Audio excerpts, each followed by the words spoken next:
everyone, and welcome to All the Cards on the Table. My name's Chloe, and I work with card divination, astrology, and I channel energies through my body. As you can see, my hands are moving right now, and this is independent of my conscious thought. The energies like to come through and provide, it's more of a subtle energy that's sort of linking the message up and having more impact on our auric field and other fields that are less tangible. So bringing all those three things together to help provide understanding and clarity of what's going on in the stars right now. This is part 1 of an all 12 signs video series for Mercury ingressing into Pisces. In this video, I'll be doing Pisces, Aquarius, Capricorn, Sagittarius, Scorpio, and Libra. And in part 2, I'll be doing the other 6 signs. So I work with the whole house system, and this is so for those of you who know your time of birth and know your natal chart, this is so the first house is your rising sign, and it covers the whole of that sign. When I'll be doing this reading, I will be using the astrology based on the rising sign. It's also really helpful to look at your sun and your moon, as well as any other point really, because we have all the 12 signs in the chart, in our natal chart, and it'll manifest in different ways depending on where you have that sign in your chart.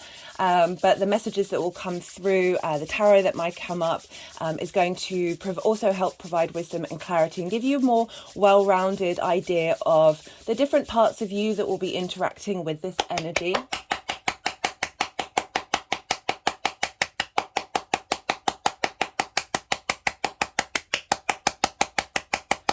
Ooh, this is some intense energy coming through.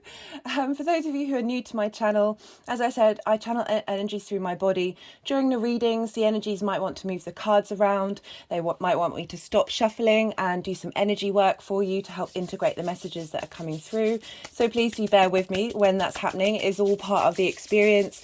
And as I said, it helps bring everything together and not only give you sort of cognitive clarity with the astrology, but also tapping into the different parts of us and that which isn't tangible to help bring about full integration. So if anything you resonate with in this video, please don't forget to hit that like button, and if you're new to the channel, don't forget to hit subscribe. I do a lot of videos around the lunations, the new and the full moon, as well as when planets ingress into a sign and sort of track their progress. So in this one, this is for Mercury in Pisces, and Mercury moved into Pisces on the 2nd of March and will be in Pisces till the 18th or 19th of March, depending on where you live. I'm going to be pulling quite a few cards with this transit because I'm going to be pulling cards on different aspects that are happening throughout Mercury's transit through Pisces. I think there's 4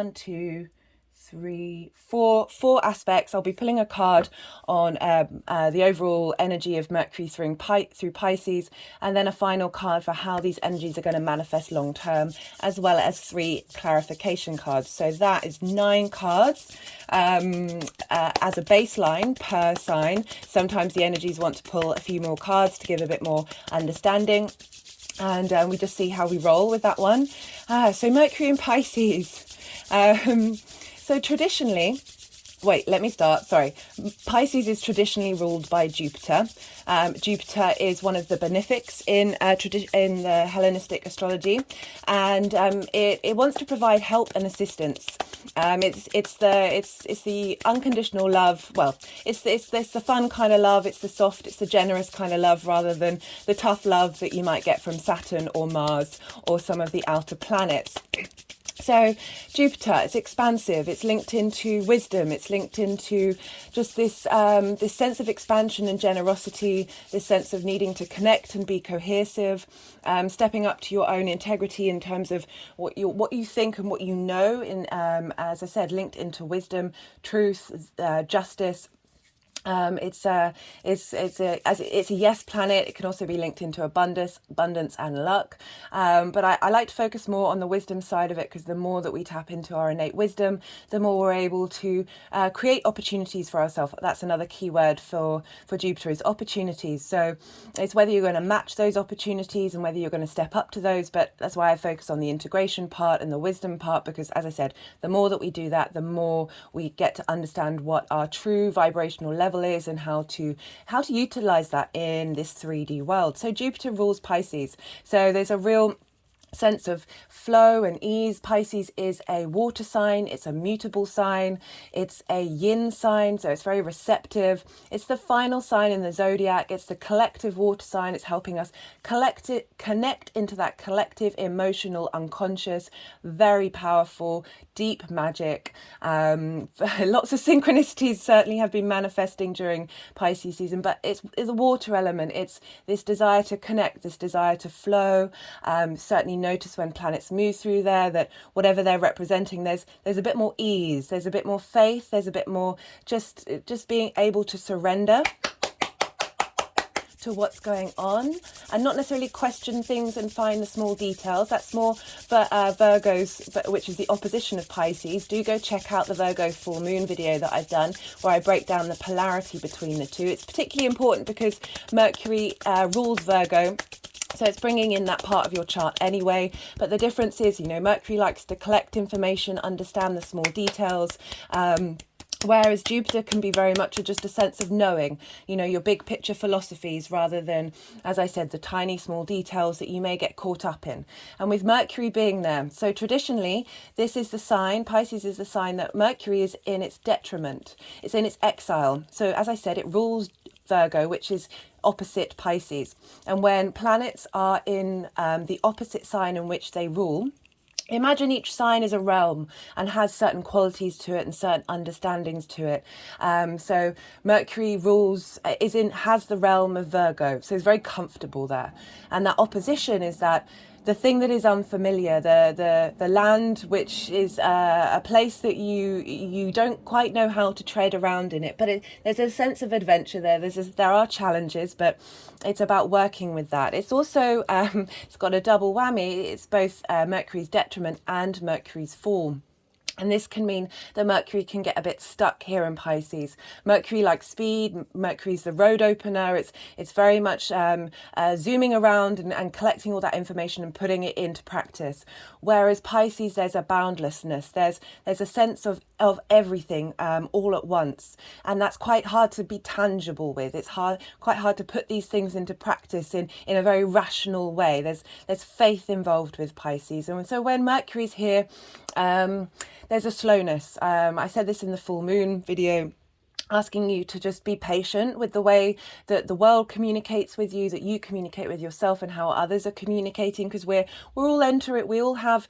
So our Mercury in our natal chart is now having the flavour of Mercury in Pisces on top of it.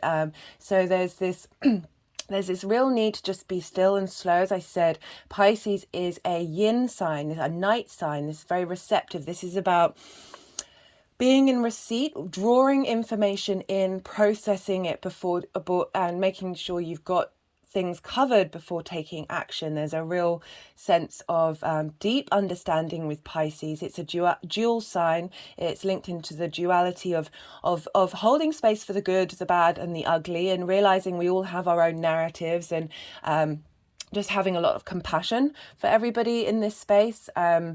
And having compassion for yourself, which I think is really important with this transit. As I said, with Mercury being here, it's asking you to be still and slow, not get angry that you're not necessarily getting the information that you want right away.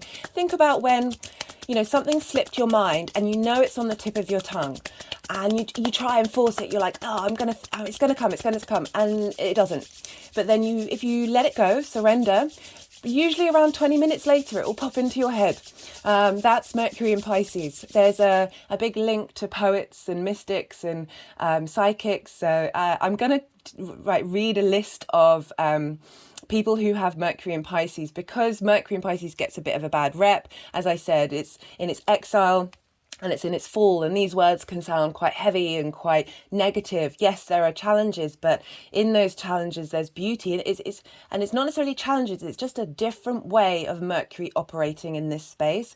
It may take a little while to get comfortable with it, but it's when we start to look at things in different perspectives, which is what I love about planets and their detriment or their fall. You know, do check out the Venus video, because Venus is in Aries, and she's traditionally, that's in her exile, that's in her detriment, because she rules Libra, which is opposite Aries. So she's uncomfortable there, but she's also a fierce warrior, just wanting to fight your cause, wanting to bring what you need and what you value and what you find beautiful and creative into your life. But it's a very, very feisty energy compared to how she can be in other signs. It doesn't mean that this is negative. This is just another beautiful facet of the fact that we're also varied and multitude in so many ways, and we have the capacity to find strength in that difference, and be able to find real power. And as you'll see when I read out the people who have Mercury in Pisces, there are some powerhouses out there throughout history. It's really, it really made me chuckle when I was doing that research. And there's such strength in Mercury in Pisces. It's such a powerful time to tap into the untangible, the magical, the universe, God, however you want to phrase it, however you want to bring it in. That inspiration, that eureka moment. You know, famously Archimedes shouted eureka when he was having a bath. It just, you know, in that very calm, receptive space. Certainly, me personally, during Pisces season, I have way more baths than I usually do, where like really get a bit instinctively called to, yeah, so often. But he was in the bath, hanging out, just chilling, and he was at that pause, receptive space. Is all of what Pisces wants to draw in, that stillness, that quiet, that all-encompassing everything, and knowing that you're connected to everything. Particularly important with Mercury, because Mercury is about connection and absorption of information, that in that relaxed state, an idea came to Archimedes and he shouted eureka. And it's so often when we're like walking in nature or just being in a meditative state that these things come to us. It's very much the Piscean Mercury vibe. So I'm just about to read some things out, but the energies are wanting to be quite forthright right now. And the last couple of videos that I've been doing, it's been a ride. I really do enjoy doing these videos so much. They bring me a great amount of pleasure. It's just fun. I just find it so much fun. It's so curious to see what comes up and see the journey that everybody's on collectively. It's a really beautiful thing. So before I start, sorry if I'm all over the place. As I said, Pisces is ruled by Jupiter. We have, so I've been using this stag here as a representation of Jupiter moving through Aries, helping us bring wisdom to that Aries energy and helping level it up and bring some strengths, that wisdom of being around the block a few times, and having experienced things and being able to have a bigger perspective rather than the individual I am. So Jupiter is in Aries, as is Venus. And they're really helping, they're the two benefics, helping us facilitate the area of our individual spark, of our autonomy, so important for the collective cycle. So the journey of Jupiter and Venus through there, just before Saturn and Pluto move into different signs, is, I can't tell you how perfect it is in terms of the stars. It's just, it makes me so happy that in the dark times, when we look at the collective world and look at the chaos of it, that we really are being facilitated long term by the energies that are going on right now in the stars. But anyway, Jupiter rules Pisces. So what happens to the ruler of a house, of a sign, happens to the houses that it rules. And Jupiter rules Pisces and Sagittarius. But we look in particular to Pisces because that's the transit that we're talking about right now, where Mercury is. So Mercury's journey through there is going to have the flavour of what's going on with Jupiter in Aries. So that very fiery energy, very potent energy. We've got Chiron there as well, helping us move through the individual hurts of wherever that falls in your chart, being facilitated by the growth of abundance and opportunities and wisdom of Jupiter, the beauty and harmony and desire of Venus, combining to really create strength for our individual I am selves. So all that energy is being funneled into Mercury as it travels as it travels through Pisces. And this is particularly important because Aries is ruled by Mars. So we look to where Mars is, and Mars is in Gemini, which has been there a long time. This is how we collect information, how we share information, very trickster energy, lots of fun, likes to play on words, likes to gather information for information's sake.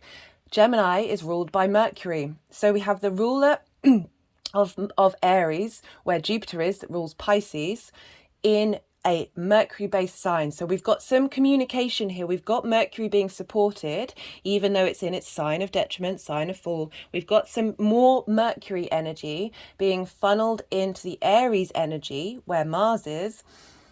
And Jupiter is, that Aries energy with Jupiter is funneling back into Pisces. So there's a lot of support here for Mercury going through this sign.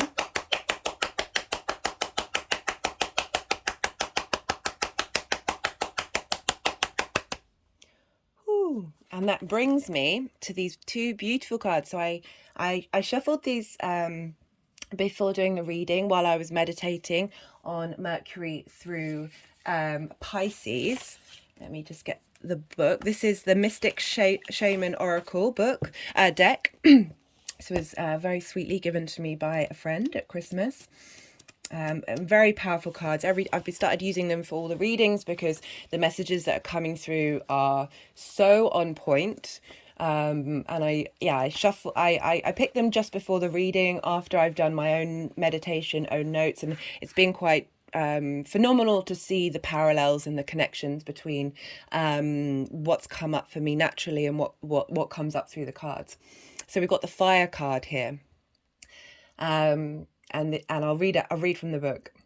The essence. Fire consumes anything that it touches. The flame reminds us of the impermanent nature of reality and how situations can quickly transform into beauty or chaos.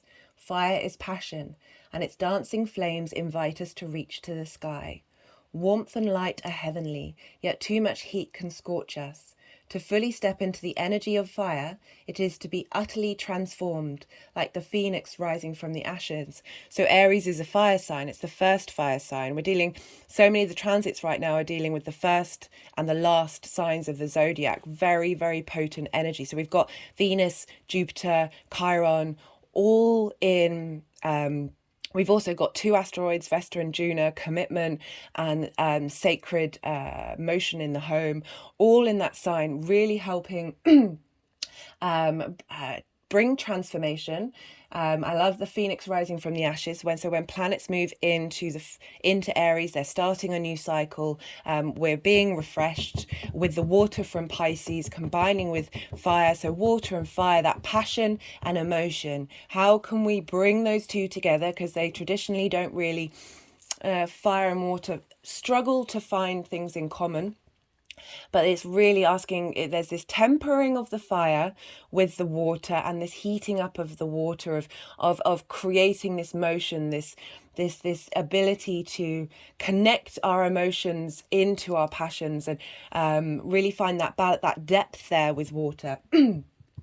So this is the energy of Jupiter feeding into Mercury.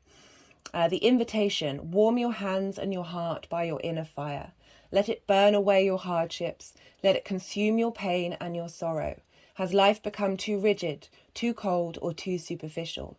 Light a candle or make a bonfire and toss into the flames everything that has become stiff and painful. Give it all to the fire for rapid transformation. Set your life on fire. So I found this particularly important because on the 7th, with the full moon, an hour after the full moon is exact, Saturn is going to be leaving Aquarius, this cold and rigid space, the home of Saturn, into Pisces. So we're having a real flip of the switch with Saturn moving in there. There's going to be a lot more water energy coming up and touching us, and this fire energy of transformation. And it's just, it makes me really, really happy. I can't wait to see how everything's going to go. The medicine. Are you feeling too fiery? Have you been reactive and short-tempered towards others? This card has come to tell you that all fiery emotion directed at others can backfire at you. It's not a good idea to play with fire when you're out of balance or angry. Now is not the time to act or react. It's a time to tame and befriend your inner fire so it does not scorch you. What I like about this is Aries is very direct, very feisty. That this is saying there's a tempering, there's a slowness, which is the Pisces energy, the water energy, of directing that fire, that spark of life, that Aries energy inward, directing it inward, focusing that passions on your life and what you're doing, rather than putting it out into the outside world, so it might come back and as it said, backfire at you. Making sure that you're in balance and there's a compassion about who you are and what you are, which is the Piscean energy. And then we have the heart of the sky, the essence. The heart of the sky is the love force that made all creation possible. This same force is present when you create with originality, when you bring formlessness to form or inspired ideas to expression. Formlessness to form. Formlessness, the formlessness of Pisces, it's the ocean. It's where faith and creativity come about. Not only is this ruled by Jupiter, but Venus is in her exaltation here.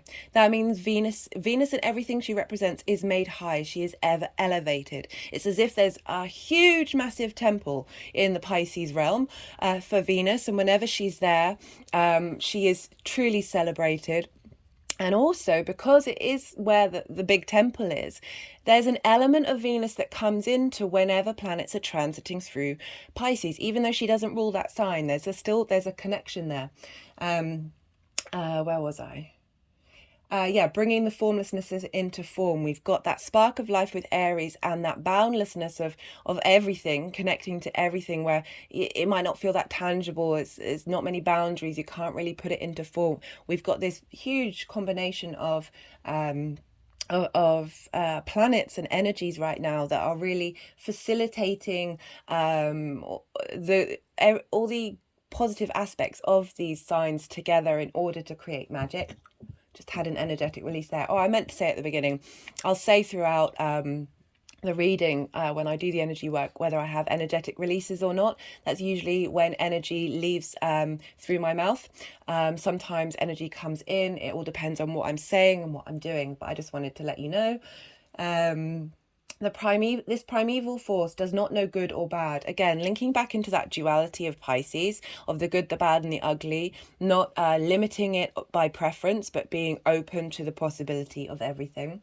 It is up to us to provide the clear intention that will guide it to manifest. Again, that intention, that autonomy, that individuality of Aries to help provide direction for this. My feet are tapping and energy is coming up through my body for that, to the inspiration that Mercury can bring during this time. Helping give, there's a knowingness that this Aries energy is helping giving that direction and movement.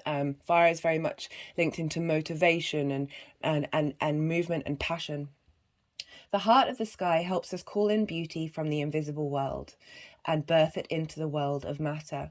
For me, that line perfectly sums up the movement from Pisces into Aries, that invisible world of Pisces, that magic, as I was talking about, and Aries, that first fire sign, that first sign of the zodiac, that newborn, fresh spark of spirit that we all have within us.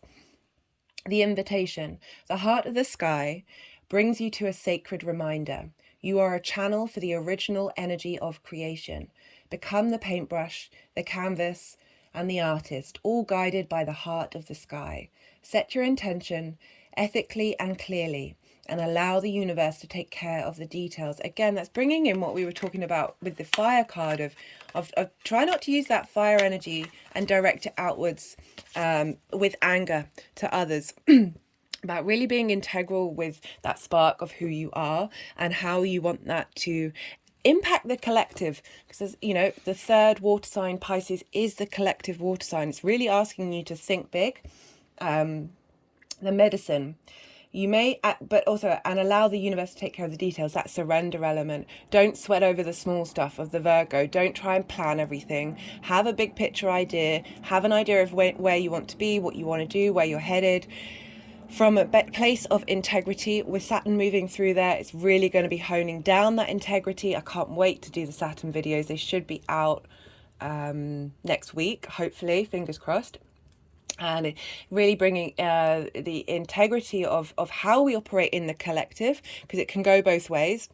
And really help. So when you surrender, the universe will find a way to, you know, when we try and plan things, we limit ourselves in the possibilities of what the universe can provide. And yeah, surrender is such an important tool. The medicine, you may feel responsible for everything and everyone. Yeah, with Pisces energy, sometimes you can take on other people's things, that desire to connect, that ability to connect to others. And water is very absorbing, very sensitive. All the water risings, I feel like you're really getting a hammering at the moment, regardless of what the transits are, because you're connecting through that water, the energy from the outside world on an emotional level that can be quite heavy and quite exhausting. You may feel responsible for everything and everyone. Perhaps you think you have to do it all alone. This takes you into a dark hole where you lose trust in the natural order of the cosmos. Shed your lofty sense of duty and recognize that this is a false prison of your own making. You can open the door and set yourself free in an instant. So I really like these messages coming through. Really summing up the power in which we have at this moment with that fire and water, of putting your passions, connecting to your passions on an embodied emotional, in an embodied emotional sense that's moving away from the small details and really helping you connect to just the knowing of it, that faith. It's really very powerful, potent energy that is here to support and nourish us. With the Mercury moving through there, really asking you not to force communication, to be open to what happens. And there's a degree of being grounded with it, but also sort of open to the whimsy, open to the strangeness of it. And not necessarily question too hard, but I don't, you know, there's a possibility for illusion and delusion during this time. So really try and be integral to yourself and have a bit of fun and a bit of whimsy with things. And if there's something comes up that, you know, like, well, I might want to question this, but, you know, now's not the time, just sit with it. See if it comes back around later on from a more intuitive space of whether you're comfortable with what's going on. So I want to talk about people who have Mercury in Pisces. Just making sure I've got we've got actors like Sharon Stone, Bruce Willis, Alan Rickman, Heath Ledger, all have that. So with that water element, that fluidity, that being able to hear the emotion and the depth that's in someone's voice with that Pisces in Mercury, really being able to tap into collective emotions as well. We also have the singer Nina Simone, who, if you haven't heard any of her songs, she's one of my favorite vocalists. Do go check her out. She has such depth and richness and emotion in her songs that you're able to connect, you're able to be there with her in that emotion. We also have Eckhart Tolle, who did The Power of Now. That's real surrender talk there, of being in the moment, not over planning the future based on your past experiences, which can limit you, of really being present and at peace with the moment. We also have Casanova, who was a famous lover, and he drew women in for his charismatic conversation. So I'm really trying to highlight the potential negativity that can come out when people talk about Mercury and Pisces, because I think it's absolutely nonsense. Yes, sometimes there's struggle with the slowness in which the communication can come out, but it all depends on people's charts. And I just feel like Mercury gets too much of a bad rep being there, because there's such Let me carry on. Galileo, who helped. He didn't invent the telescope. He wasn't there. I think there's a Dutch merchant who did that, and then Galileo expanded on it and brought the telescope into the public on a broader scale. And not only did he do that, but he tracked the phases of Venus. And he discovered that Jupiter's moons. What did I say? Jupiter rules Pisces, and Venus is exalted there. And he had Mercury in Pisces. I have a Virgo moon, and I don't have anything in Pisces other than my partner fortune, and I admire the Piscean energy so much. But my need to know the small details. I've done this channel in order to break things down into small details and get as much information as I possibly can, rather than just sitting and accepting and being and drawing in that information of just knowing, of just being at peace, and then the magic coming through. Like, meditation is a huge thing. It's just there. It's sometimes there's a frustration I have with Pisces energy because they're so fluky. The power behind that Pisces is not to be messed with. So we also have Charlotte Church, a very famous singer. I think it was said that she had the voice of an angel. She has Pisces with Venus, so Venus in her exaltation in her 6th house of work. Another singer with Mercury in Pisces is Lady Gaga, and she has it with Jupiter in her 10th house. 10th house is career, life purpose, how the big outside world see you. So really powerful energy there because she's got Jupiter in its own sign, really bringing benefit to Mercury being there, and expansiveness and that message, the message that she has, this very all-embracing message, this holding space for everyone, regardless of who, what, and why. But she has Venus in Aries, so we have Venus in Aries during this transit. So there's a fieriness to her. Whereas Charlotte Church, there was a softness, there was a sweetness, and there was a receptivity. Whereas Lady Gaga, very powerful, independent woman. So I'm giving a lot of details here, so you can kind of learn to see. How the charts work and how they link, and then how you can look at your own chart. We have William Booth, who I don't know if you've heard of the Salvation Army. He instigated the Salvation Army, and he has Mercury in the 8th house, which is shared resources. And not only that, but he has the Sun and Venus in the 9th in Aries. So the 9th house is your higher philosophies. So he's got the Sun there and Venus there. And he called this institution that he set up the Salvation Army. Aries ruled by Mars, very combative. Venus there, the things that you love, you want to bring harmony to. The Sun, whatever you want to illuminate. And he had, so in when I break this through, I'll be looking at where Gemini and Virgo are in the charts for each sign, because wherever Mercury is, you look to the signs that it rules, because whatever happens to the ruler happens to the houses. So you'll see themes and interlinking connectivity of how this manifests by looking at those other 2 houses. And he has Gemini in the 11th house, which is groups and alliances, and Virgo in the 2nd house, which is values. And so he set up this institution, this religious institution connecting to God, Pisces, the universe.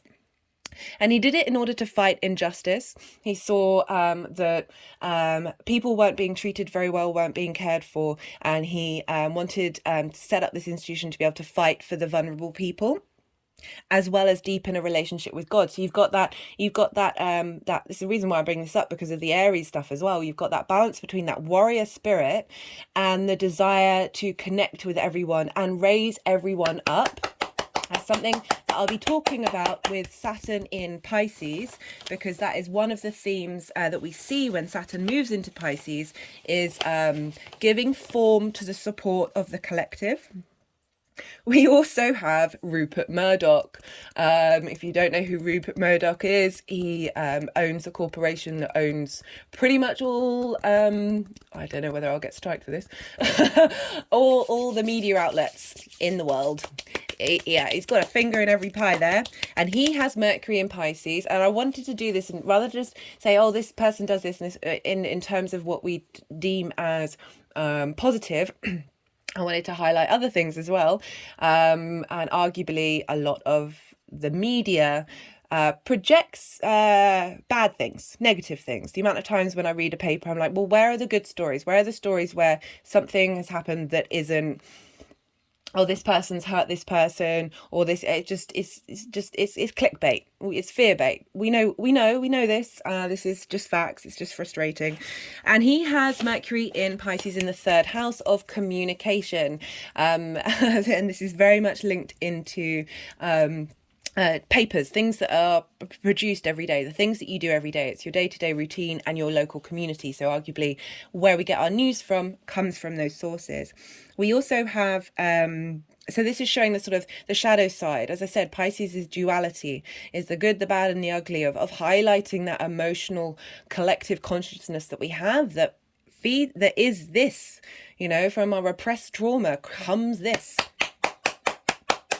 And Murdoch is just making money out of it, you know, fair play to him. I mean, I don't know about that, but, you know, it is what it is. It's all, you know, yeah, I won't go, I will try and stay off.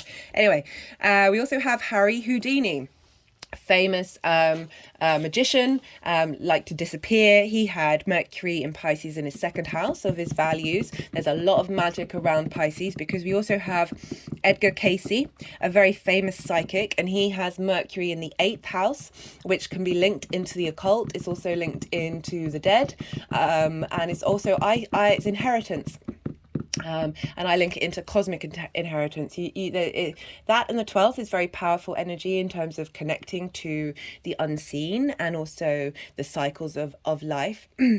We also have Rudolf Steiner, who, again, another occultist, but also more famously known. He had Mercury in his 5th house of creation, energy, and children, but more famously known for fostering the human spirit in children and adult young people. So he came up with a method of education that is very holistic, but really trying to provide support for children and young adults to be able to tap into their true authentic self. So again, the 5th house. We have Arthur Schopenhauer. I apologize if I murdered that. I shouldn't say murder on YouTube. I just have to, it's so conscious of how mindful you have to be of your language on this channel, because yeah, there's a card in the tarot, the Hanged Man, and I really have to start, I really learned that I have to word how I talk about that card in certain ways, because yeah, anyway.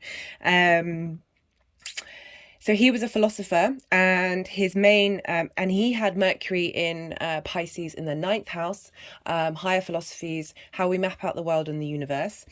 And his main tenet was the universe is not a rational place. So what I was talking about with Mercury and Virgo, rationality, logic, details, departmentalizing, putting things together. Pisces, Jupiter, expansion, boundlessness, the untangible, the not rational, the magic.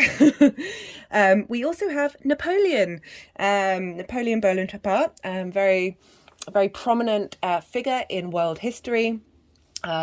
Basically took over most of Europe. He had Mercury in Pisces in the 10th house of career, how the outside world sees you. Very charismatic figure. There's also rumors that he called upon an energy, a spirit, a daemon, and when that connection happened, that's when everything became very easy for him. And when that energy left him, that's when he got taken into prison. Whether that's true or not, don't know, wasn't there. But that's certainly a thing that's come up. We also have Charles Darwin, who helped establish the theory of evolution, very famous figure, and he had Mercury in Pisces in the 4th house along with Pluto and Jupiter. The 4th house represents our roots, our foundations, our ancestors. So, and Pluto, transformative, Jupiter, the sense of abundance, of this message getting out, of transforming how we look at our roots and understanding that we are nature. We are not separate from the natural animal world. We have Abraham Lincoln, who had his Mercury in Pisces in the 2nd house of values. And he also had, I think he also had Pluto there, of transforming the values of the country that he ran, and really shifting gear with that and becoming more, as I said, this collective responsibility that comes with Pisces. And finally, we have James Joyce, who was a famous novelist. And he had Mercury in Pisces in the 3rd house. This is the house of communication, like Rupert Murdoch. Often authors can have strong placements in the 3rd house, and he would write prolifically on the day-to-day. And the book I want to reference is Ulysses, which was originally put out into the world in a paper, so on a regular basis. So we're linking back in that sort of day-to-day communication through publications of newspapers.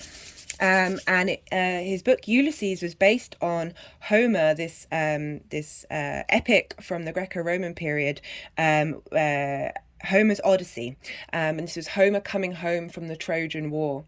And he was traveling across an ocean. So we have Pisces is very much linked into the ocean, the big collective water sign. All rivers lead to the same ocean. Drops of an ocean, the individual disappear in the ocean, but they are still there. They're all within the one. And it's quite a very dense book, Ulysses. Very famous, very thought of as a very poignant part of literature. But it can be quite hard to read. It can be quite struggling, but Miranda's, and the main tenet of it is a stream of consciousness, and very much the Piscean energy is that flow, that continual flow. And I love how that Mercury there of being able to tap into the epic bigness of an Odyssey, but bringing it back down to the individual, and tapping into that way that we communicate with ourselves. That stream of inward consciousness, and how that might be a bit confusing. Our stream of consciousness it can baffle us, and we don't necessarily understand why it is that we're thinking what we're thinking. And Mercury moving through here is really helping to bring some wisdom and some magic and some clarity to help us understand. So that's a lot of people. I really just wanted to provide, because I just get a bit frustrated at the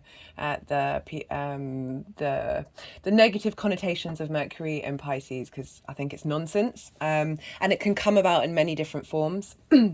And just interesting to see how that's all playing about. Now, finally, before I get on to the rising signs, I'm going to break down the 4 aspects that I'm going to be pulling cards for.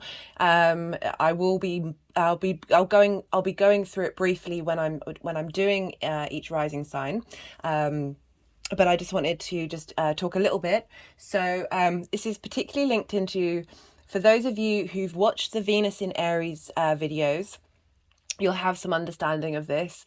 For those of you who haven't, I really recommend it, because it's weird, the connection between Venus's cycle and Mercury's cycle. It's all the most poignant dates are the same dates for both of them. And it's showing you that balance, but we're bringing that Aries and that Pisces energy together that is really helping us out. So on the 11th of March, we have a sextile with Uranus, with Mercury. And Uranus is in Taurus. Big energy, big fixed energy that is playing a very important part in this cycle at the moment, because it's linked into where the nodes are and where the eclipses are happening for us. So there's a big change here, and we've got a sextile between Mercury and Uranus. Uranus likes to flip things on the head, very unique, very individual, wants you to be connected to your true authentic self, and it doesn't care about how anyone may respond to that, and asking you to tap into that. And so with this sextile, it's an aspect of Venus. Venus wants to bring about harmony, connection, desire, pleasure, beauty, ease to this. So Uranus, that uniqueness, that individuality that is being funneled from Taurus, that first earth sign, that embodied sense, that the tangible, the things that you like, the things that you care about, but more that physical, tangible, your senses. So you're getting really unique, incredible energy from Uranus in Taurus, helping bring about really quick lightning bolt inspiration come through, with Mercury being in Pisces. And really, as I said, facilitating the magic come through. And the same day, at the time of this sextile, Jupiter will be conjunct Chiron. And Jupiter's helping bring wisdom to Chiron, wisdom to the wounds, transforming those wounds, getting you more in touch with your authentic self, removing the pain that you feel with that and helping you see the wisdom in it. Again, being facilitated by the magic that's coming through from... So that energy of Jupiter is being funneling into Mercury at the time, and helping bring, as I said, bringing some magic. And also at the same time, we also have Venus in Aries sextiling Mars in Gemini. This is exact. And why this is important, because Mars rules Aries. And as I said at the beginning, Gemini is ruled by Mercury. So these are all funneling into each other. So we've got this Mars-Venus sextile. This is bringing the divine masculine, divine feminine together. There's magnetism, there's strength, there's power, there's real motivation to put your desires into action here. And again, another sextile, an aspect of Venus. So there's a lot of harmony coming about. There's a lot of ease in these transits. There's a lot of inspiration happening at this time. It may not necessarily manifest in the 3D. That's more squares and oppositions and conjunctions. But this is really helping cultivate that space of bringing things towards you and finding understanding of this journey that we're going on. Very supportive energy. Love this. On the 16th of March, we have the conjunction with Neptune. It's also conjunct the Sun, but it's not exact with the Sun and Mercury, but the exact conjunction is with Neptune and Mercury. And Neptune is the mystic, is the... you think this table is real? Well, it's real, but it's also not real.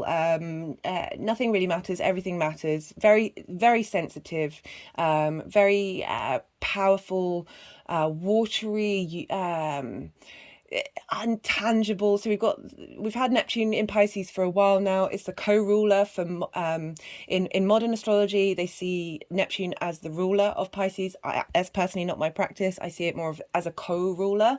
I don't feel like Neptune wants to be bound to any sign particularly, but it's really sort of adding in that magic, adding in that ability to tap into the unseen and receive information. So at this time, this is a great time to do divination. This is a great time to pull some cards, or however you do it, go out into the world, because Neptune will be bringing a really another layer, another depth of connectivity, of synchronicities into our world during this day, and really asking you to give. It will be providing space to give your dreams vision, to bring that untangible and give it the illumination and space. There's a deep sensitivity here, being able to really tap into your emotional body of what your dreams and your hopes are. Just had an energy movement there.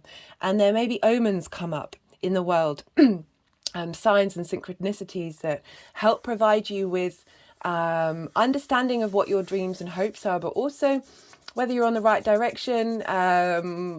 Just real magic at this time. And not only do we have this, but this is the last day that Venus is in Aries, and she will be sextiling Pluto in Capricorn, both at 29 degrees. Again, another sextile, more harmony, more transformation energy coming in. So very powerful energy on this day, because I'll just go back. Neptune, Mercury and the Sun as well, but it's not exact, will be squaring Mars. So we've got this square aspect of Mars and its journey through Gemini. How we are motivated by information. What battles do we want to pick?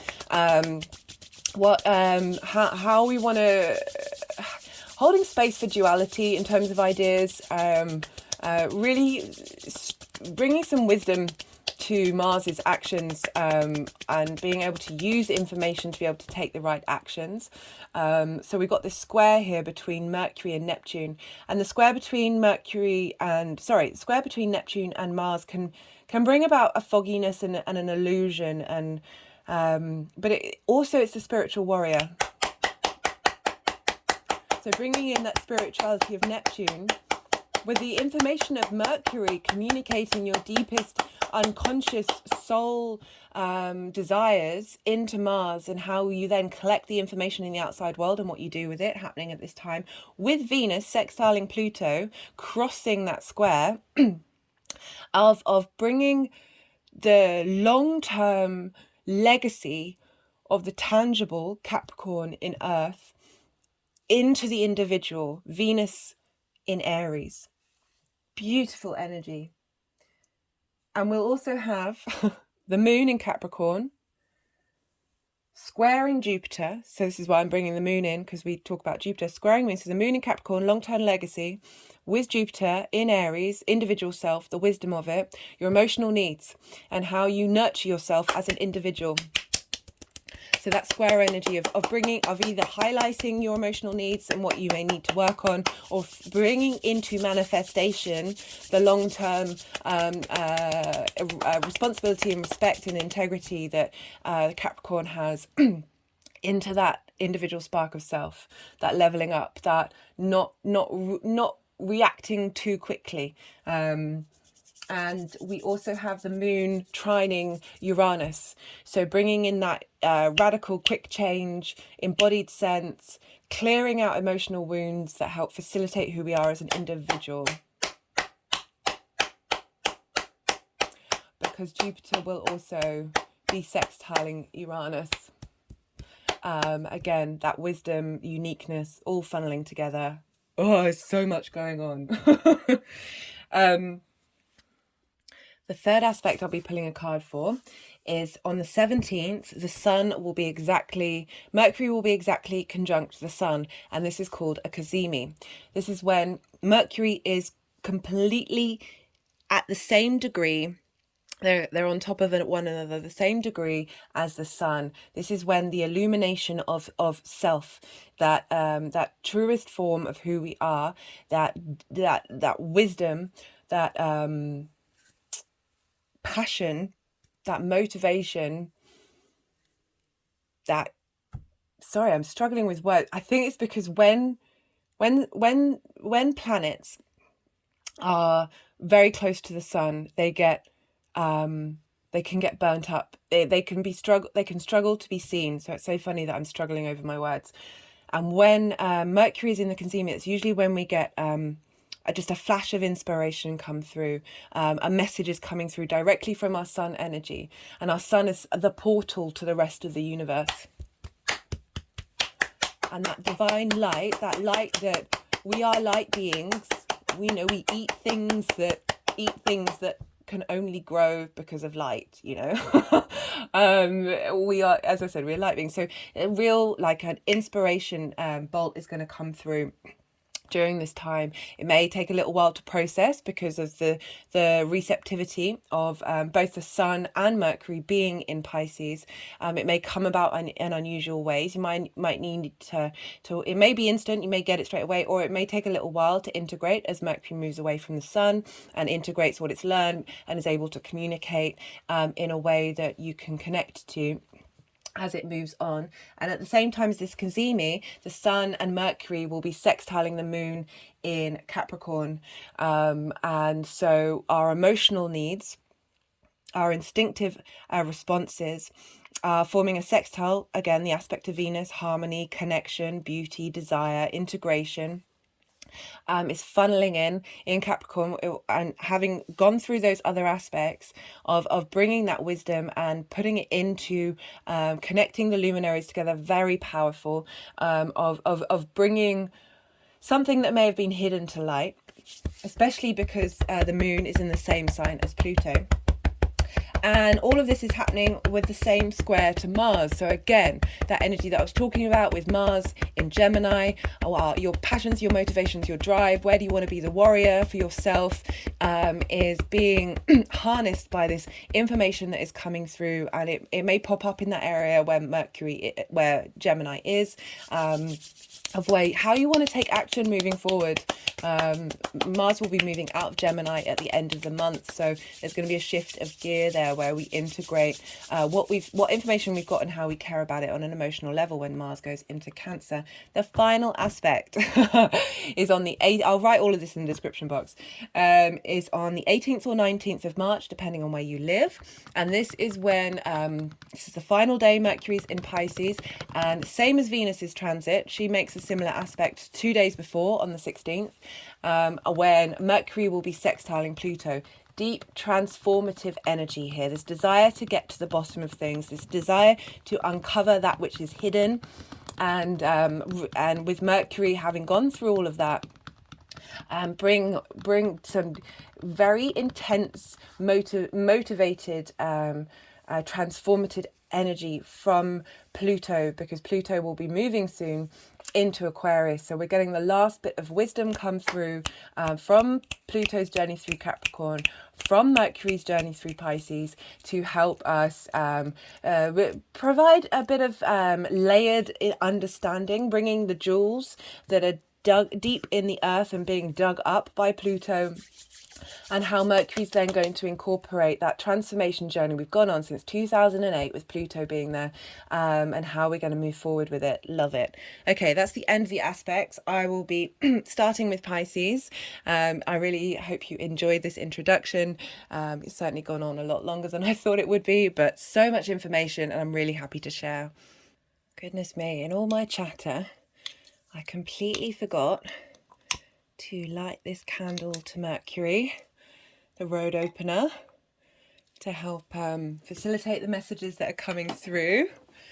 Right, Pisces rising. How are you doing, Pisces? So you've got a lot of action going on in the Pisces area of your life. For those of you with Pisces rising, Mercury is moving through your first house. This is your house. This is the house of self.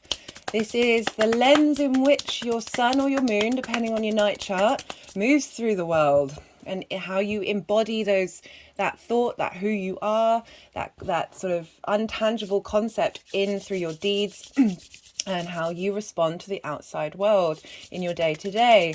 This is often how other people see you. This is your body, this is your appearance. With Mercury moving through here, you may be thinking a lot more about yourself and your actions and your deeds, how you look like, how you want to come across, how you maybe be facilitated by how you communicate with others, helping them have more insight in who you are and what you are. So we've also got the sun moving through there at the time. We've got a full moon happening on the 7th. Do go check out those videos if you're interested. Lots of information coming through. So Pisces, right, I'm going to be pulling 6 tarot cards at the minimum, and I'll be doing the energy of Mercury moving through Pisces, 4 different aspect energies, and then how these energies are going to be manifest moving forward. So because Pisces is ruled by Jupiter, we look to where Jupiter is to see what sort of added layer and lens is going to be applied to this this transit of Mercury through Pisces. And Jupiter is in Aries, in your second house of values, how your resources, the things that you take with you, the things that you care about. This can be thoughts, things, passions, emotions. It can be anything, but it's also how you make money. It's your manifestation house. It's what you value and how you value yourself. So Jupiter moving through there can mean you might have been getting some more money come through. That's often linked into the transit of the benefics moving through there. We've also got Venus there, but also helping you understand how to value yourself. Oh, just having a energetic release there.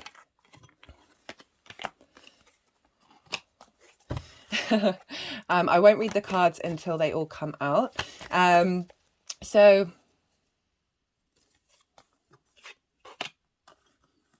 all right, guys. So we've got, sorry, the reason why I'm pausing is that I can feel the energy in my body being like, no, we want to do something. We want to do something. So you've got real strength with the benefics here, and that how you're looking, the wisdom that you're bringing, the opportunities that you're bringing to your resources and how you value yourself are being funneled into your first house of self, for those of you with Pisces rising. And so you're getting support here from the benefics to level up who you are and what you are. And how you operate and how you embody your sun or your moon sign. And because Mercury rules Gemini and Virgo, and as I said in the introduction, if you haven't watched the introduction, I do recommend watching it, but at the very least, I'll timestamp it, but the aspects, the aspect section where I'll break down the aspects that I'm going to talk about in a lot more detail. So whatever happens to the ruler, the ruler of the house, ruler of the sign happens to the houses in which those signs fall, and Mercury rules Gemini and Virgo. There's a lot of trickster energy coming through. The cards are being playful. The energy in my arms are being quite playful. I'm struggling to hold on to the deck, and the cards being quite slippery. Pisces mutable energy, very changeable. As is Virgo and Gemini, all mutable signs, all about adaptability, all about being able to take which works and integrate it, and then move forward to the next cycle. So as I was saying, you have Gemini in the third house of communication. This is your local community. This can be linked into short distance travel, starting and learning something new for the first time. It's the things you do on a day-to-day basis. It's the places that you go, the people that you see. And Mars has been moving through there for quite some time, helping bring some motivation and understanding to how you want that area of your life to be. It's also the house of the goddess, traditionally. And this is about bringing the meaning of the ninth house into the third house, which is your day-to-day, and just being a bit more mindful, and bringing in that universe energy into the things that you do, like the washing up or however that manifests. And so we also have Virgo in your 7th house for Pisces rising. This is, no, let me go back, sorry. So Gemini energy, excuse me, I do apologize. Gemini's in your 4th house. I'm so sorry, I wrote that down wrong on my list. I don't know why. Anyway, regardless of that, so Gemini's in your 4th house. Ignore what I said about the 3rd house. Gemini's in your 4th. So you're dealing lots of mutable energy, and you're dealing with squares here. So Gemini, the 4th house is your roots, your foundations, your private life, your home, your parents. And Gemini, Mars has been moving through there. Same idea, how you collect information, how you communicate, and what actions you want to take in your home and your private life. And so Gemini and Pisces square one another, and a square aspect is an aspect of Mars. So bringing about change with your sense of self or that Pisces energy into your home. There may have been conflict. This may have calmed down by now. Whatever conflict may have come up, may have needed to come up in order to clear the way, and to really work out what it is that you want to be motivated towards. And as I said, this is a square aspect, and that can help bring about things into the 3D world. And also Virgo is in the 7th house, another mutable sign. And this is the house of intimate relationships. This can be romantic, friendship, or business. It's the things that are the relationships that really matter to you and form you, because you've got for Pisces rising, you've got the 1st, the 4th, and the 7th house activated here. And if you have anything in Sagittarius that's in the 10th, you're going to have a grand mutable cross. So it could feel like you're being pulled in lots of different directions during this time, but the key is to move with the flow and be adaptable.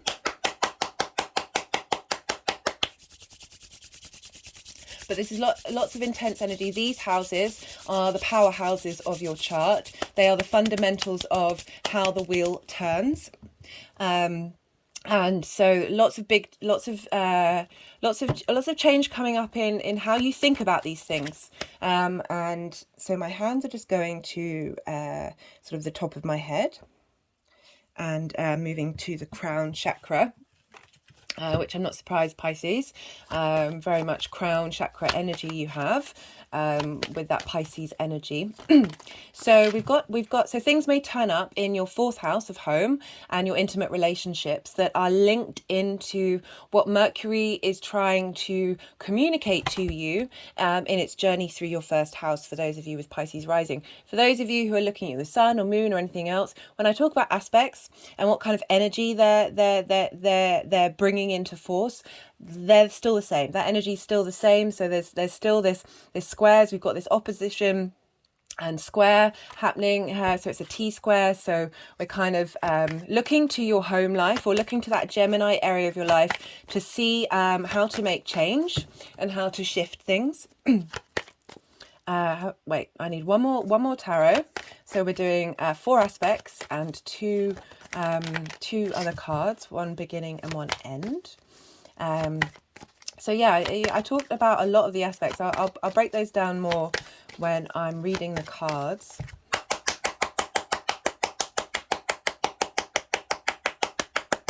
And we also have between Gemini and Aries, we have a sextile, which is an aspect of Venus. So what's been going up for you in the Gemini area of your chart, and for those of you Pisces rising in your home life, is being facilitated by the energy of Jupiter and Venus moving through Aries, and questioning what you value, bringing in resources, bringing in opportunities for you to make money, perhaps in your home life. So that's, you've got some facilitating energy happening here with these squares and these oppositions. It's very powerful manifestation energy. Okay, they're being quite determined to do a lot of energy work during this reading. I'm not too surprised, because as I talked a lot in the introduction, Pisces can be linked into the occult, the unseen, the fact that we're all connected. I often feel like I've got the whole universe trying to get out and channel through my body. And so it's not surprising during Mercury, the god of communication, the god of information, the messenger of the gods coming through, being quite rampant. So let's just see where these want to go. So we've got we'll have for the first card the energy of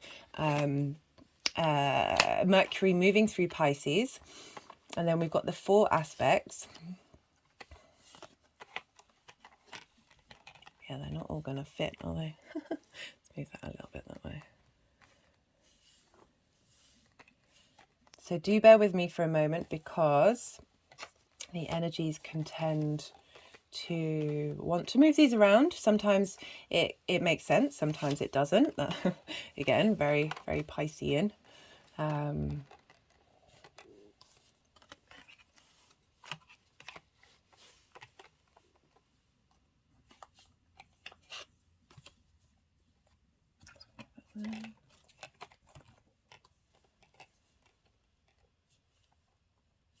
Also, while I'm quiet, it gives you a good opportunity to look at the cards.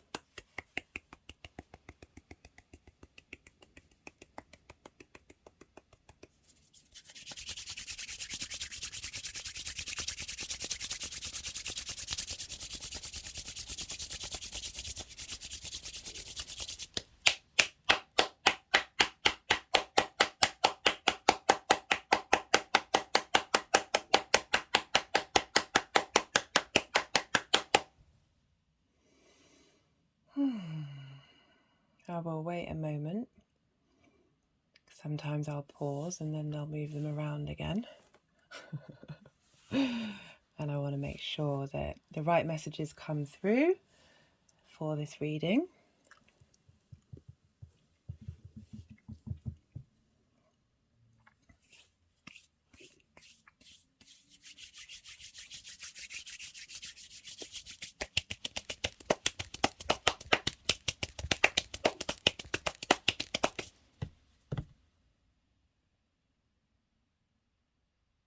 Okay, I think they're where they're supposed to be.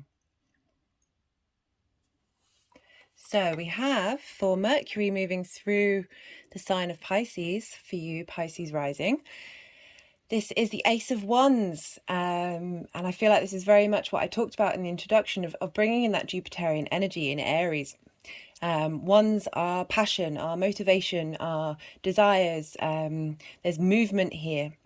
There's creativity here, and this is showing a new lease of life in terms of what motivates you and what brings you passion during this time. This aces hold all of the strength and the power of the whole of the suit, but it's definitely a fresh space, a fresh new beginning, a new way of looking at things, a new way of interacting with your passions, with your desires. With that spark of life that we have in Aries, really being facilitated by Jupiter. So the first aspect that we have is with Mercury sextiling Uranus in Taurus. And Taurus is in your third house. Everything that I was saying about Gemini being in the third house of the things that you do on a day-to-day basis. Your community is communication. I like that this is coming up. This is the Eight of Pentacles. This is about mastering something. This is about putting in the hard work and enjoying the things that you do. So the things that you're doing on a regular basis, there may be effort there, but there's longevity there with that Taurus energy. And with the sextile Uranus is perhaps helping you, if you're not in this space, of helping you bring you into this space about your community, your day-to-day. As I said, I was linking it into the house of the goddess, where you're bringing that philosophy, that meaning of how you map out the world and the universe into your day-to-day to bring about that real sense of as I said, enjoyment in the work that you're doing and knowing that you're getting somewhere. There's a level of apprenticeship with the Eight of Pentacles. It's a bit more than apprenticeship. It's not starting at fresh, but it's whatever you've been doing, being able to look at it in a new way and find joy and happiness in that area of your life. So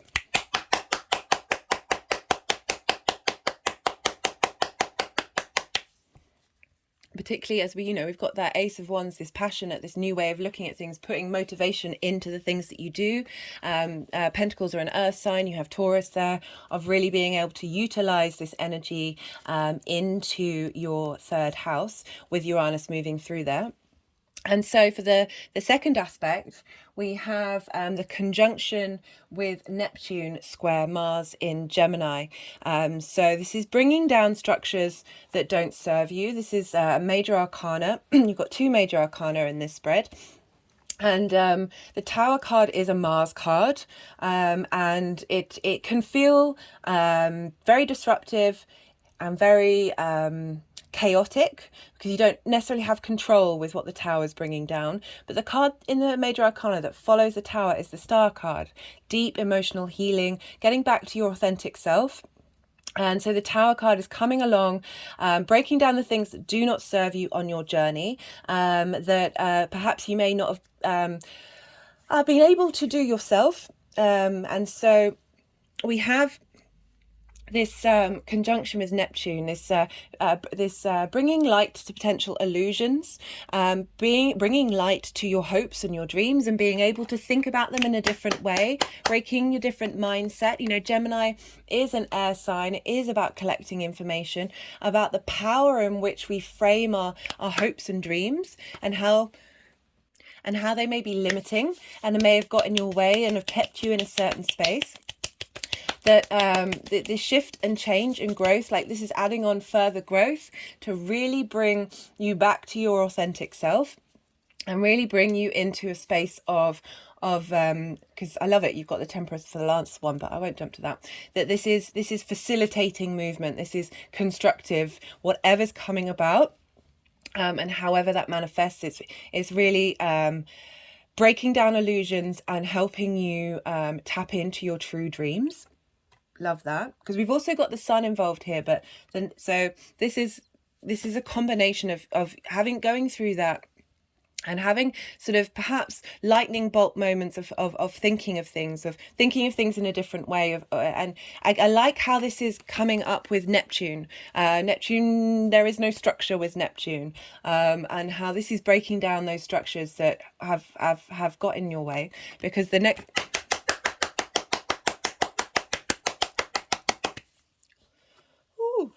Because the next card that we have coming, next aspect we have is the next day on the 17th, when the sun is conjunct exactly with Mercury. It's called a Cazimi, and we often get inspiration and wisdom coming through.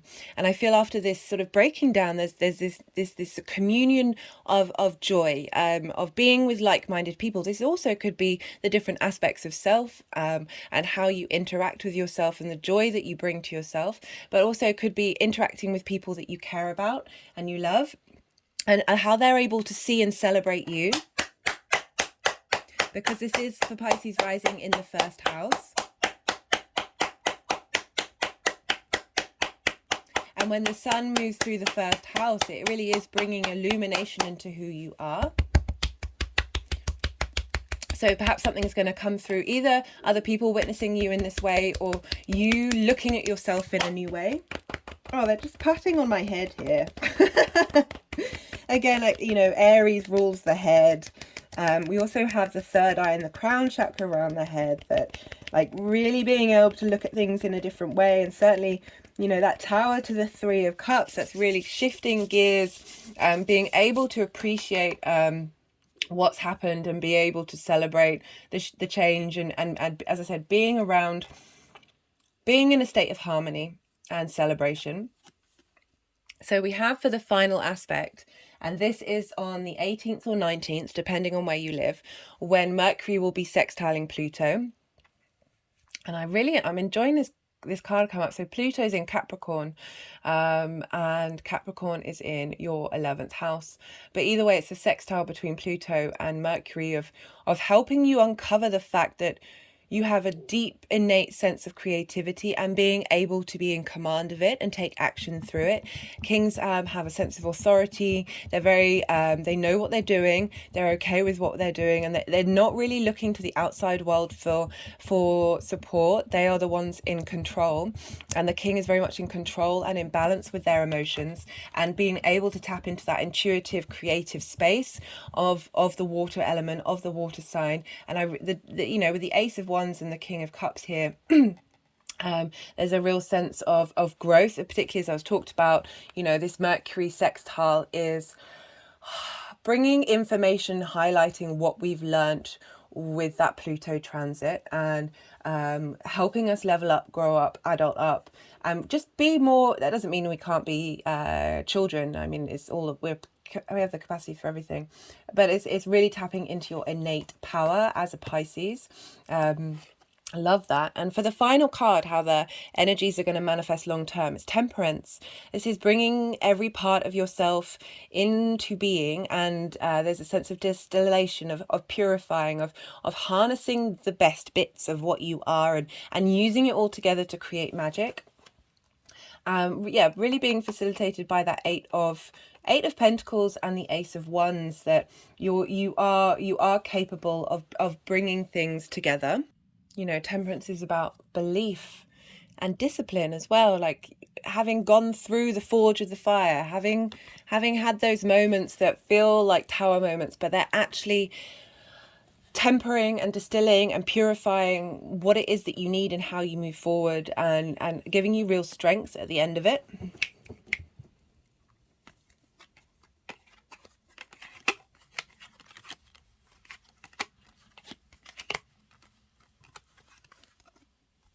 Sometimes they like to stack cards and hold them up, because it's all the energy is it's like it's compounding the message that's coming through and the energies that are coming through.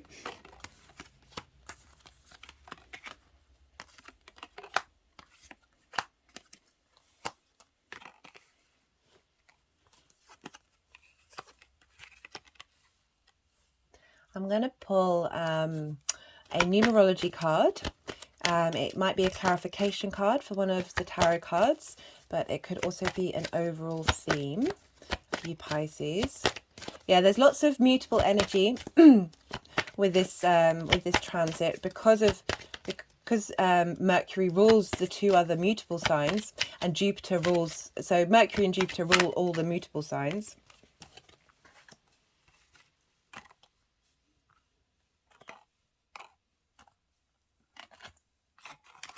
So sorry, we've got the physical activity card. Come up.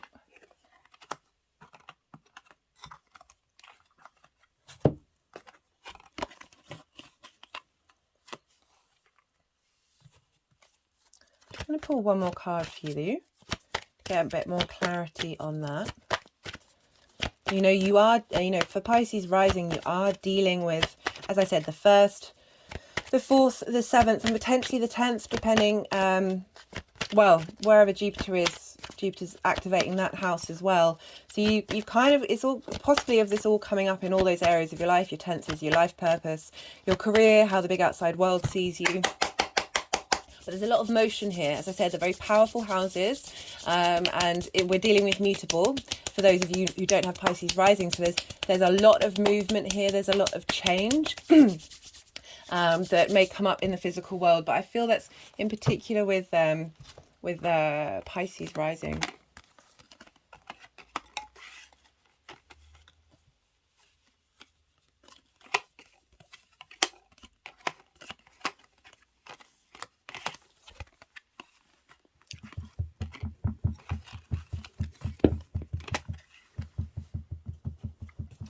Okay, I'm going to see if one more card wants to come out.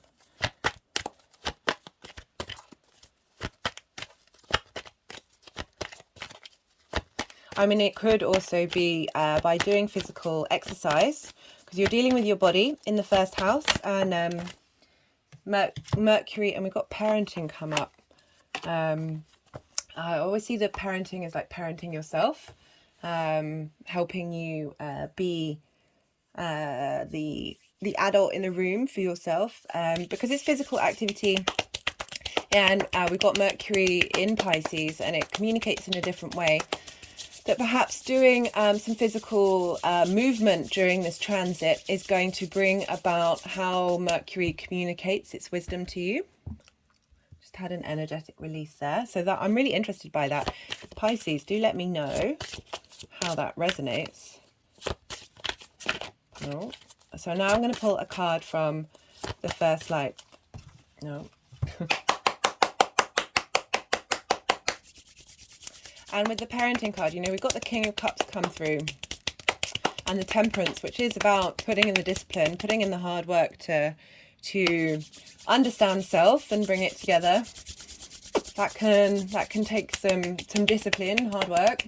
As I said, the adulting that is linked into being a parent. You know, you have to kind of be relentless when you're a parent. You can't really take your eye off the ball of your child. And that can be you. Just have an energetic release. Being really mindful towards yourself. So this is the First Light Tarot deck. This is a mixture of major arcana and sometimes question cards, and also pointing in the right direction cards. So let's see. Harmony. And we've also got the first step.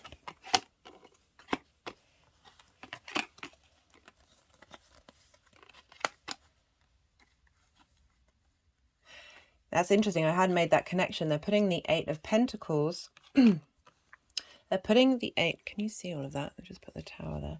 They're putting the 8 of Pentacles. There is hard work. Temperance is definitely, but it's worth it. Just had an energetic release. I like that you've got the Harmony card, which is bridges and joy. Definitely feel the Piscean energy being a bridge. And how whatever's coming up is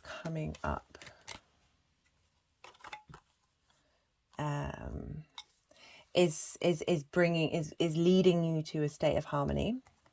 I'm now going to pull a card from the Oracle of the Rising Sun that came out quite quickly. Do they want that one? No, do they? flattery. I'm going to pull another one. It's Venus in Gemini. I'm getting the idea of really being kind to yourself, of bigging yourself up. I'm just having an energetic release at that.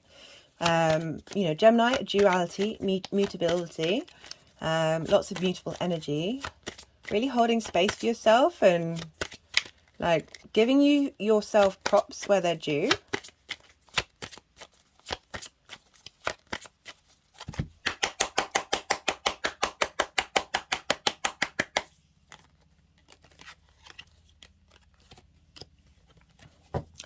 So like in the face of the Tower, what's going on with the Tower energy of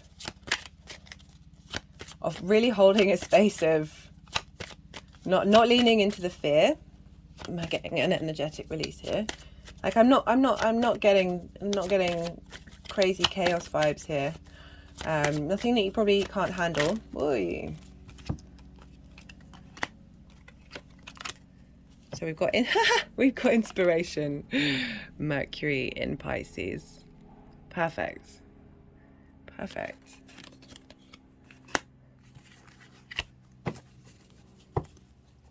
Right, interesting energy coming through for you, Pisces. Let's see, what else do I want to do?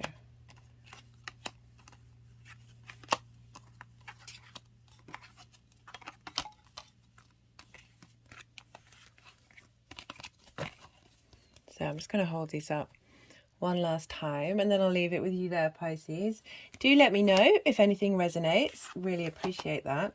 Yeah, so for Pisces rising, this is a lot's cropping up during this time, during this transit. We're also going to have, that kind of makes sense with the parenting.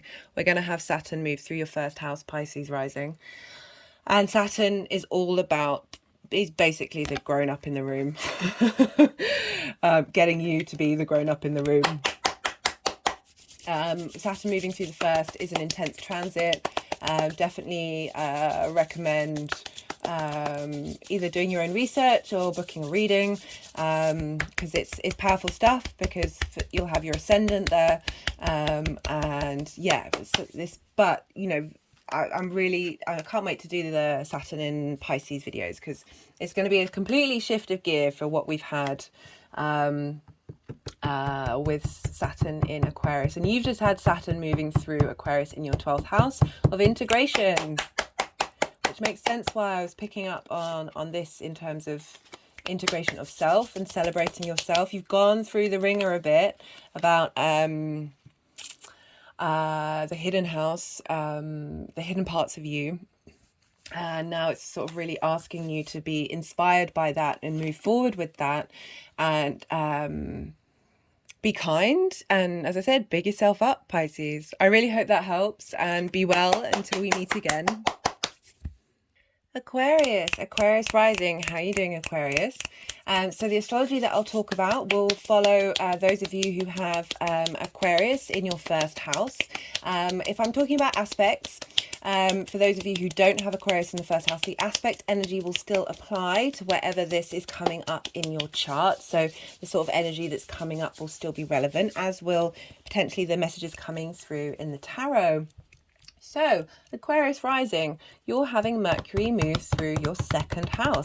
This is the house of your values. This is your resources. This is what you hold on to and take with you, be that ideas, things, money, passions, however that comes, the things that you care about, the things that you value. It's also how you value yourself. This is the house of how you make your money. As I said, this is your resources. This is also your manifestation house. You've got some magical energy come through in this house.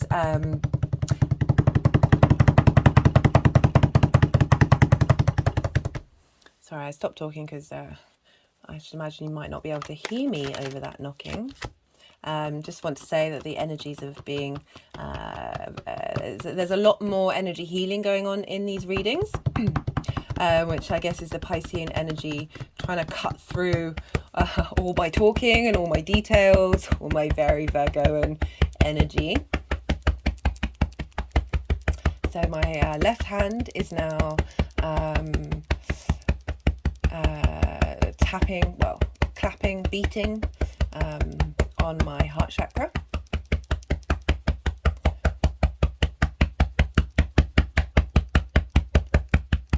Okay, that's enough of that. So yeah, your second house of values, and the sun's been moving through there. Venus has just moved through there, really bringing in some love and some harmony to connect you to how you value yourself and what it is that you value. Also, so this is what's called inverted to the first house, or inverted to Aquarius energy. So sometimes it's quite hard to think. It's more of an embodied sense, so they don't have a traditional aspect linking them to each other, so they don't necessarily know how to communicate in a direct way. It's more through sort of like osmosis through the two houses, through the two signs, that the Piscean energy is experienced, the Aquarian energy. It's about incorporating. Like, imagine if you're sitting next to somebody and you're looking straight ahead. You know that they're there, but you can't see them. But so it's that felt sense, it's that sixth sense of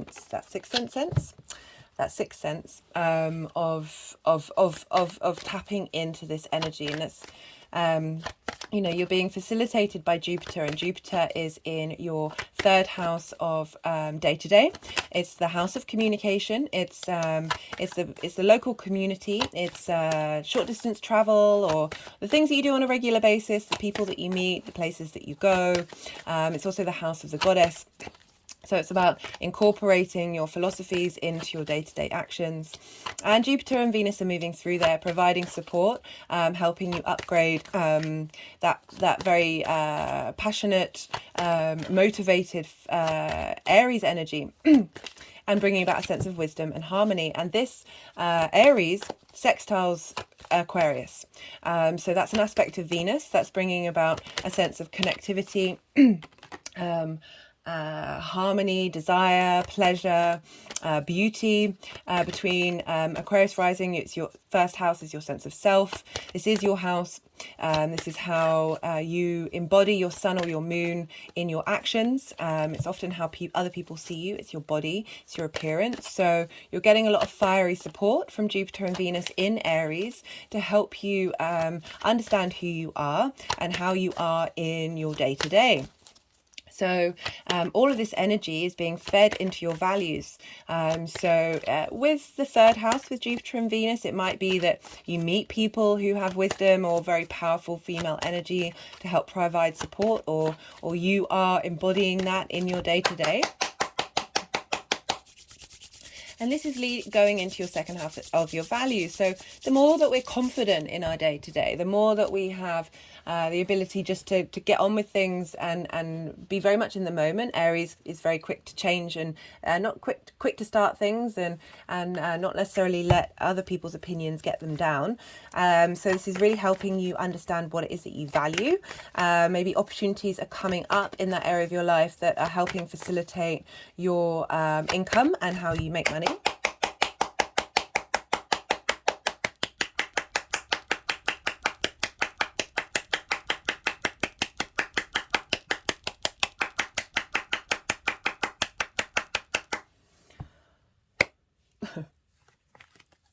I was like, no, I'm going to stop now. And they were like, well, we'll do this half-handed clap then, fine. Right, so yeah, we're getting this support from Jupiter moving into Pisces. And because Mercury is ruled by, because we're dealing with a Mercury transit, we look to the signs that Mercury rules, and Mercury rules Gemini and Virgo. And you have Gemini in your fifth house of creativity, and you have creation energy and children, amusement, fun, how you get your kicks. It's also romance, dating, not necessarily the long-term commitment that is the seventh house. And we have Virgo in the eighth house, which is shared resources. So this is opposite your second house, where Mercury's moving through, of your resources. This is shared resources with the outside world. It's about, it can be energy flow, it can be things, it can be money, it could be opportunities. So things may crop up. It's also the house of inheritance, and linked into the magical and the mystical. So things may crop up in the outside world that are bringing about understanding of what it is that you value, being able to communicate your value system, how you want to share your values with the outside world, what it is, what resources you want to share in the outside world. And we've got it coming up in your house of creativity.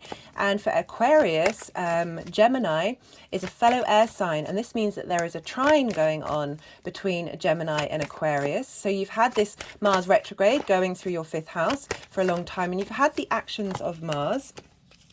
Do you want that? The actions of Mars. Oh, did that want to come out? You've had the actions of Mars facilitating your creation energy. Maybe you've been doing lots of different things, and maybe it hasn't quite got the momentum up while that was retrograde, and now things are a bit more, you've got a bit more understanding of what moves you and motivates you in your creation energy. And this is funneling into Aquarius. The trine aspect is an aspect of Jupiter. This is about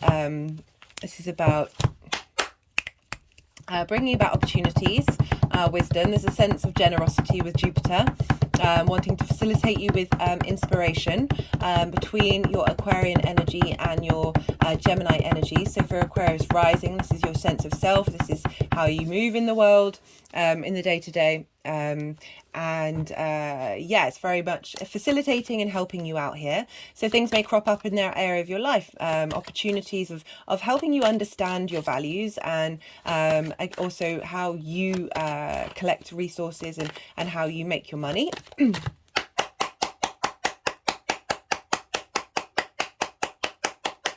And because we've also, with that Mars energy, maybe asking you to look to your creative energy and see what Mercury and Mars are saying to one another, because they are okay,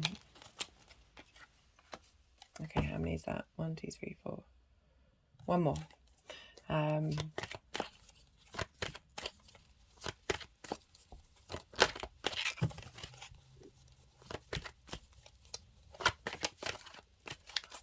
That's so funny. You know, those of you who listen to my videos, I do talk quite a lot. My mind has just gone very still. Very, very still. I think it's asking, you know, I talk a lot about this in the introduction about being receptive. I also talk about this loads in the full moon in Pisces, so do go check that out, because Mercury rules that full moon. It's happening in your 8th of shared resources.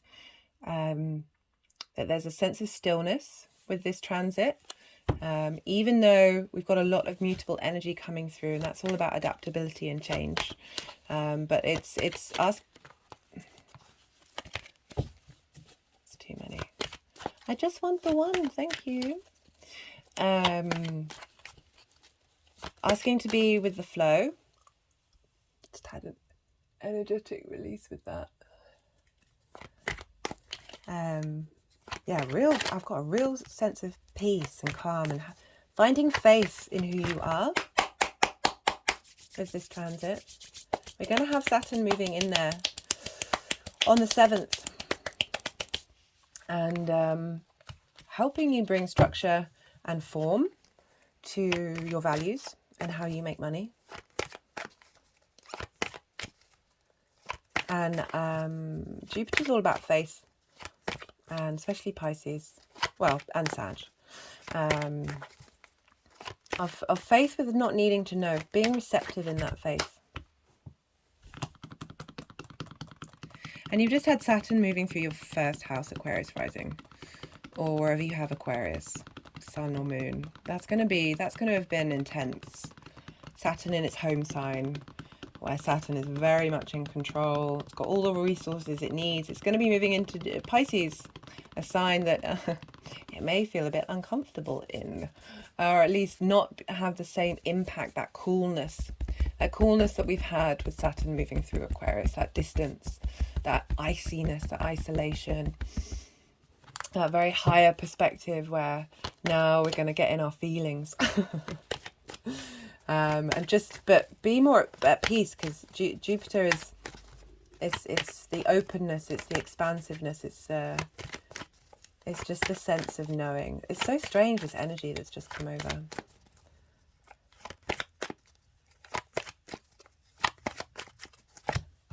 Yeah, it's so funny. When the cards aren't coming out, it's like, we want to do some more energy. Yeah, sorry, I'm not going to read the cards until they're all out, because 4 of them are about aspects that are happening during Mercury's transit. If you haven't watched the introduction, I do recommend you go, at the very least, to go to the aspects section, because I break down Mercury's transit through Pisces and what this means and how this might manifest. And I won't be talking about it in such detail in this particular, in each sign, because otherwise this would be a 5-hour video. Right, come on, final card, guys. Yeah, so that full moon on the 7th is going to be, okay.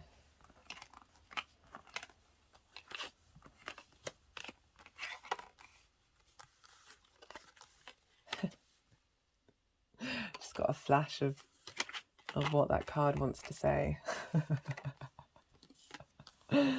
Oh my days.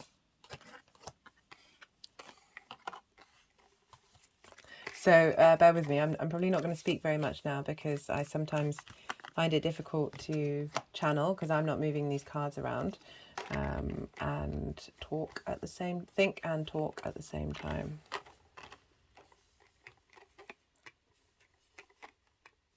Where are you? Oh, I need to move that.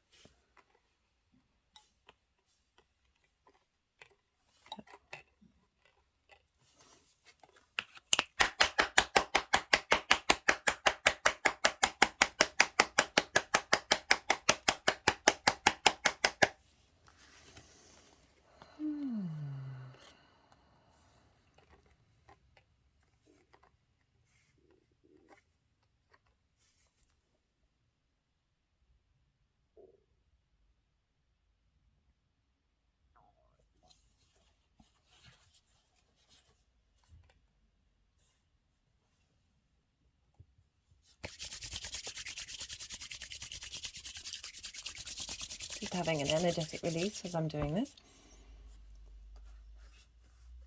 Okay, no, they're wanting to stay there. Just pause for a second. See if they're done doing their thing.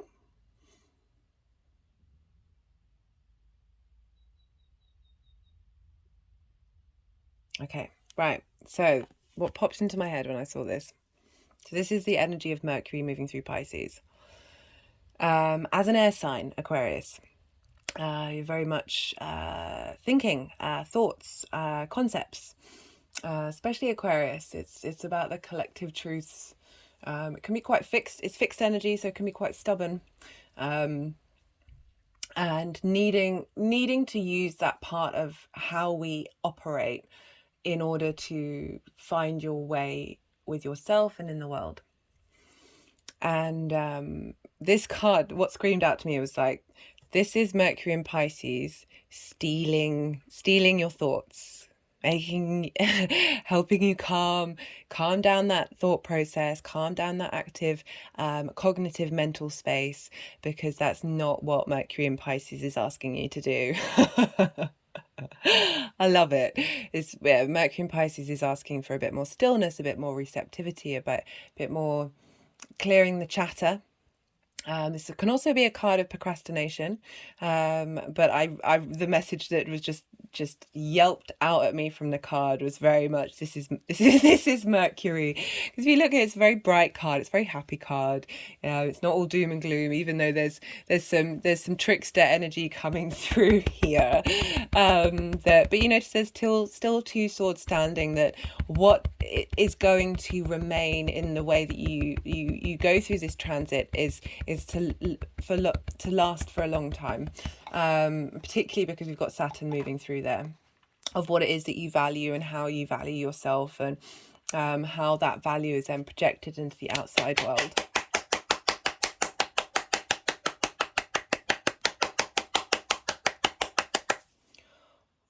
Ooh, right. So, no.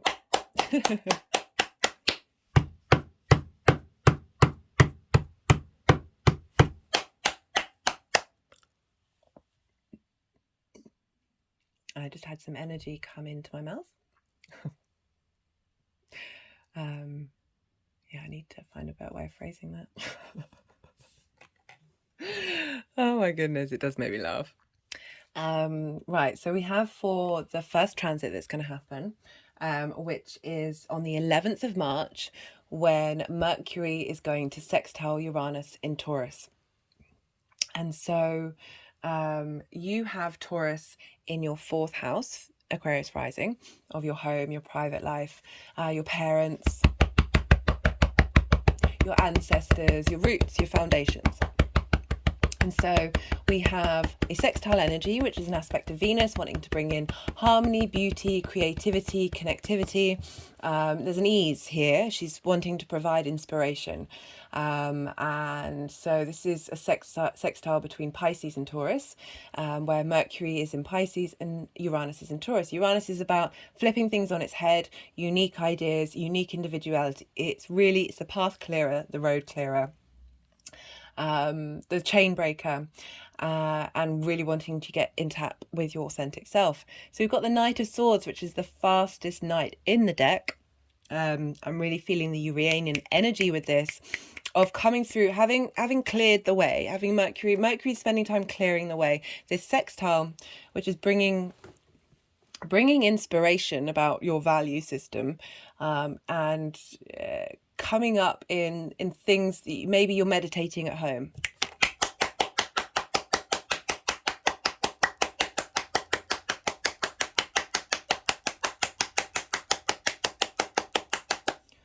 Ooh, that you're going to get a flash of inspiration. You're going to get, and the Knight is coming to defend your values, defend your sense of self, and help you be able to have that strength. We've also got Mars in Gemini as well. And we've got the Venus-Mars sextile at the same time as this, that in Aries. So we've got Jupiter and Venus in Aries, and this energy is flowing through from your 3rd house. I don't know if I talked about that. So Jupiter rules Pisces, so whatever's going on with Jupiter is funneling into Pisces energy, and that's your day-to-day. I think I did talk about that, didn't I? Yeah, no, I did. So providing inspiration and strength in the warrior spirit, and we have that sextile between Venus and Mars. The actions that you take, she's trying to facilitate harmony. She's trying to facilitate your ability to connect not only with the outside world but with yourself. And I really see that, and she rules Taurus, so she's having an impact on what's going on with Uranus in Taurus. So these are all playing around with each other. They're all supporting one another to help you have I just feel there's speed coming in, new ideas coming in of what it is that you want to go out and achieve, as well as what it is that you want to defend of your values and your principle system. Love that coming through.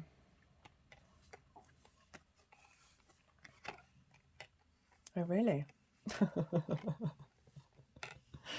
Oh.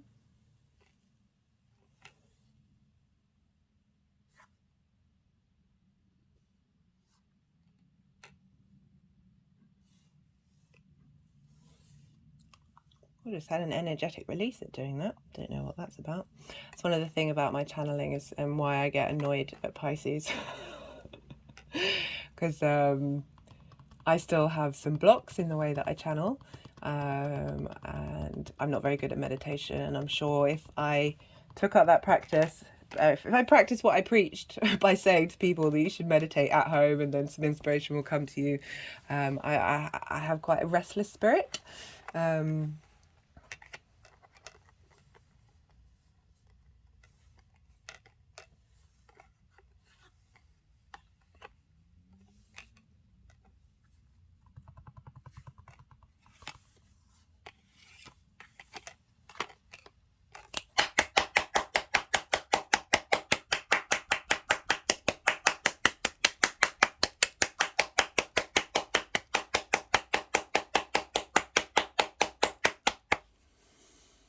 sorry, I'm having to wait to see what wants to come up. So we have on the 16th, oh, they're going to be tricksy. Come on, guys. I've got... I love it. They've been even more playful today than they have been lots of other times. Yeah, I'm not surprised with this Pisces energy. They're like, shut up. Let us do some weird things that doesn't necessarily have any tangible meaning, but is in fact important. Oh, goodness me. But I'm like, oh, I wanna tell people what's going on.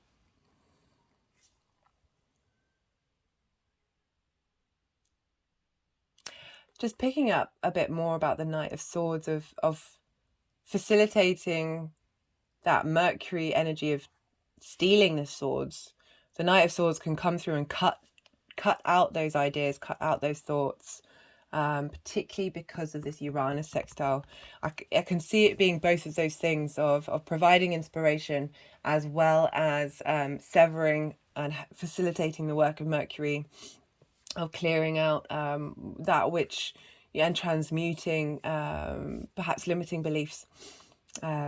Because I like how we've got the Knight of Swords facing that way and the Knight of Pentacles facing towards the future. Are we done? We're done.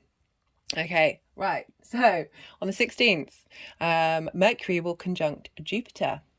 Neptune, as well as the Sun, but it's not exact. I'll talk about that aspect in the next card. And while Mercury is conjunct Neptune and the Sun, I mean, it's still in the same degree, it's just not exact. Venus, it will be squaring Mars, and Gemini is in your 5th house of creativity, and it's about bringing about action. We've also got, this is the day that Venus leaves Aries, and she'll be sextiling Capricorn, in Pluto in Capricorn. Some magic. I really recommend checking out the Venus transit video that I've done. So that will provide more information about what Venus is doing with Pluto, but there's some transformative energy coming about with the benefics, so bringing about harmony. And we also have the moon in Capricorn squaring Jupiter. So a lot of action between your 12th house, the hidden house of Capricorn, and Jupiter, Aries in your day-to-day. Sorry, my thumb is just tapping on my speaker, so it's not really helpful for people, guys, to hear that, but they seem to want to do that. Just had an energetic release. And the moon also trining Uranus. So we just had that sextile with Mercury and Uranus, and now the energy from Uranus funneling into the moon, then funneling into Jupiter, then funneling back to Mercury. Sorry if this all sounds all over the place. I'm really trying to make this clear without going on for too long. And you have Taurus in your 4th house. So this facilitation energy of that which you've worked through on the 12th house, of that which is hidden, that transformation energy from Pluto and that journey since 2008, is helping bring about change of how you connect to your private life, as well as your creativity energy, where Mars is in Gemini. So Neptune and Mercury is, I talked about in the introduction about bringing, giving your dreams a voice, shining a light, making them big. And we've got the Page of Pentacles. This is about heralding in maybe a new job, but heralding in a new way of looking at how you work. Pages of very useful energy, very inspirational energy. They're really wanting to get up and go and learn and discover. And I really like that this is, because we're dealing with the 2nd house of values and how you make your money, that there's new energy coming in that's providing a new lease of life in how how you connect to work, and on a more magical sense of really getting in alignment, because we've got this stuff going on with Uranus and Jupiter of shifting gear and changing things up, that is propelling you forward for when Saturn moves into, or Saturn will be in your 2nd house by now. So really like firming up this work, because we've got 2 pentacles here, and we've got the page moving to the Knight of Pentacles, which I like for your second house of of values, and how you make your money. It's showing that there's progress being made and growth and inspiration. So for the next day, when the Sun and Mercury are exactly conjunct, called a Cazimi, this is when we get a shot of inspiration, a shot of information come through. And I like how this is built on from the page of Mercury's interaction with Neptune, of that thinking of the magical, the mystical, the boundless, that endless possibilities of bringing in the Knight of Pentacles, which is the slowest knight, but slow and steady wins the race. And this is about being able to put effort into your work and defend your work, and defend what it is that you need, and how it is that you're going to move forward, and what you value, and also helping you defend your value system, and really like you're having a protector come through, helping you shift how the Sun, illumination, self, how you communicate your values, and how they're going to have an impact long run. Particularly because we've got that square with Mars and Gemini, which is your creation energy. So like this information coming through, you're going to be able to manifest in the world. Because look, we've got the Chariot card, very fast card. And this is for how the energy, no, forgive me. This is either on the 18th or 19th, depending on where you live. This is when Mercury is sextiling Pluto. So having gone through this journey, I mean, this is slowly, you know, we've got the very slow Pentacle Knight of Horse. The Knight of Pentacles on his horse, very slow. Because, you know, if you see here, this horse has got wings, and this horse is it's a big horse. It's heavy, it's slow, it's got oak leaves on it, it's very grounded in the cycles of earth. But then we've got the Chariot card, which is one of the fastest cards in the deck. This is about, this is fate kicking in. This is you're in balance, you're in harmony. You're able to tackle things, because it doesn't necessarily mean that everything's easy or your outside surroundings are easy, but you are in control. You see this figure doesn't have any reins. It doesn't need to. It knows where it's going. It's got the canopy of the stars and zodiac symbols. It's about integrating the knowledge of the cycles of the earth, of the universe together. And finding this yin and yang, this balance, this harmony, very mutable energy, and being able to charge forward. Things are in motion, and this is a very positive card moving forward. But with that Pluto sextile of integration of self, for those of you with Aquarius rising, Capricorns in your 12th, the hidden part of you, having gone through that journey of transformation since 2008, you are now in command of what it is. And the 12th and the second house sextile each other, bringing in that harmony, bringing in that sense of cohesion, that wanting to connect with those things and bringing them together to be creative and have some creative force come through. Love this, because the final card, which they've kind of hidden from you, and I don't know if you've noticed what it is,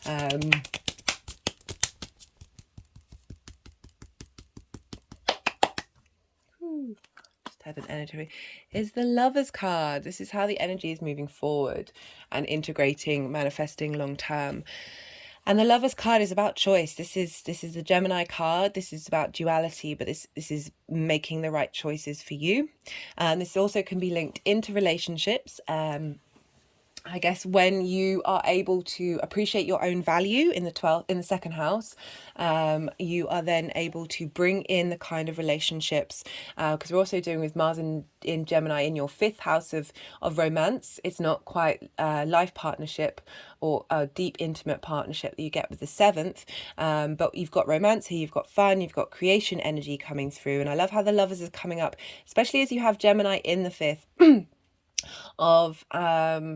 of being able to enjoy lots of different things. But getting through this journey here, I'm getting the ability to make choices that are grounded in your needs and your ability and your value system. So I'm just going to pull a card from the First Light Tarot. This could be a clarification card. But, you know, we've got these pages as well for this journey. Again, water and earth are very slow energies. They're bound by gravity. And that, unlike fire and air, which is very fast energy, it's really asking you to slow down a bit, to be got karma, domino effects. Again, this can be linked into Saturn moving into your second house. Saturn is the card as a planet of cause and effect, which can be linked into karma. And when Saturn moves through a sign, it often clears out like once we move more in our integrity, we clear out karma, stuck things that may have been overpowering us. And Mercury's helping facilitate that by clearing the decks. See if they want another card. We've got death, change, suspension of consciousness, new life, reborn. Yeah, that's again, so very page energy, cycle of life, death and rebirth. In your second house of your values. But as I was talking about the pages, the pentacles, of just being a bit more slow and steady wins the race. And spending this time during this transit with Pisces, with what's, the sun's moving through there too, of just we've got a full moon on the 7th with Virgo energy of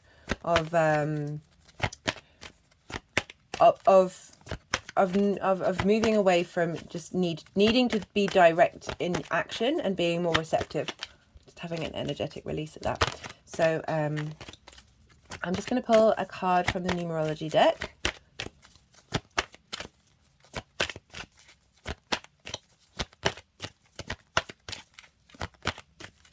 Yeah, it's really interesting seeing all these court cards and the 7, and then at the end we've got the 2 major arcana. So there's so much shift and well, I've noticed with all these readings, there's so much shifting. March is an insane month astrologically. We've got Saturn moving into Pisces, Pluto moving into Aquarius. So you're going to be facing that transformation. Yeah, I didn't bring that up. That's happening later though. I'll do lots of videos on that. So yeah, you're having Pluto moving into either your first house, which is big deal. Big deal for every house, but the house is the house of self. And so it's interesting, we've got the death card come up, which although it's a Scorpio card, in modern astrology they link Pluto with Scorpio. But it is Pluto is very much linked into transformation. So we've got that come up, and you're going to be reevaluating yourself and who you are. It's a long transit. It's like a 20 or 30 year transit. So but Pluto's going to be moving in and out of Aquarius a couple of times, so dinging the 1st degrees, which is pretty potent, bringing about deep change. Deep change. And then we've got Mars moving into Cancer, 27th of March.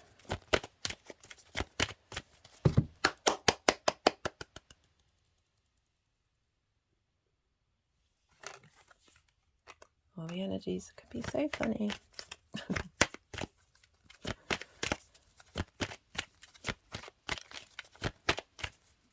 And yeah, as I said, like being more receptive.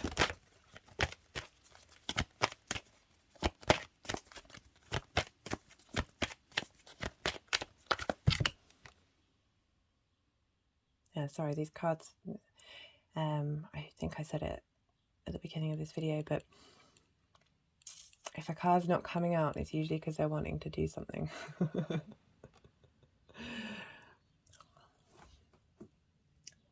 If you haven't watched the introduction, I really do recommend it. It gives a more rounded view of what Mercury and Pisces can look like.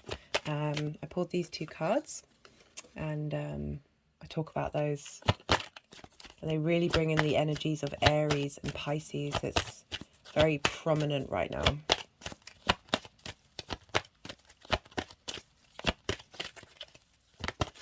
There we go. Patience. Yeah, I was talking about the slowness of that night.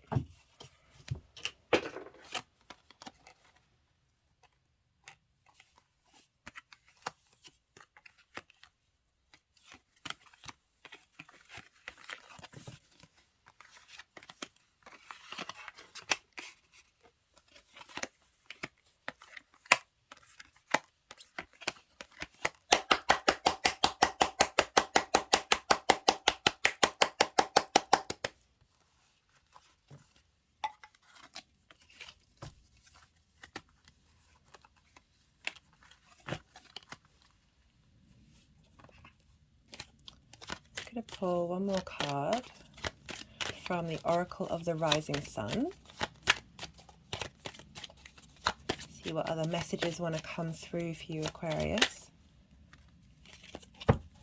Empathy, Moon in Pisces.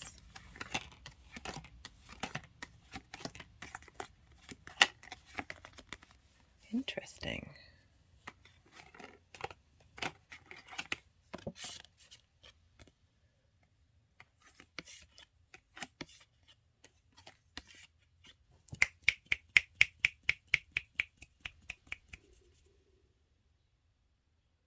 Again, I feel like this is linking back into the slowness, the receptivity, so you've got these shifts moving into your first and second house, of just being sweet to yourself with what might come up, and that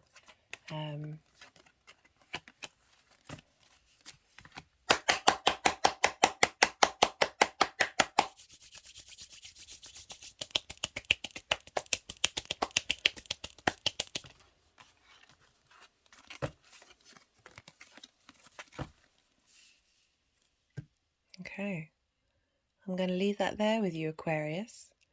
Be well until we meet again. Capricorn rising. How are you doing, Capricorn? So for those of you with Capricorn rising, this Mercury transit is happening in your third house. This is the house of communication. So perfect for Mercury to be moving through there. This is sort of your day-to-day, the places that you go, the people that you see, the things that you do on a day-to-day basis. This is also the house of the goddess, traditionally, where we bring our inspiration and big picture thoughts from the 9th house into the 3rd house and put meaning and value into the things that we do on a day-to-day basis. This could also be short distance travel, as well as starting something new, learning something new. So you've had Venus move through here, giving you a sense of understanding of what it is that you value and care about, and bringing some harmony and connection in your 3rd house. And now we've had the sun moving through there. We're going to have a full moon in Virgo opposing the sun on the 7th. And now we've got Mercury there just before Saturn's going to move in on the 7th, an hour after the full moon.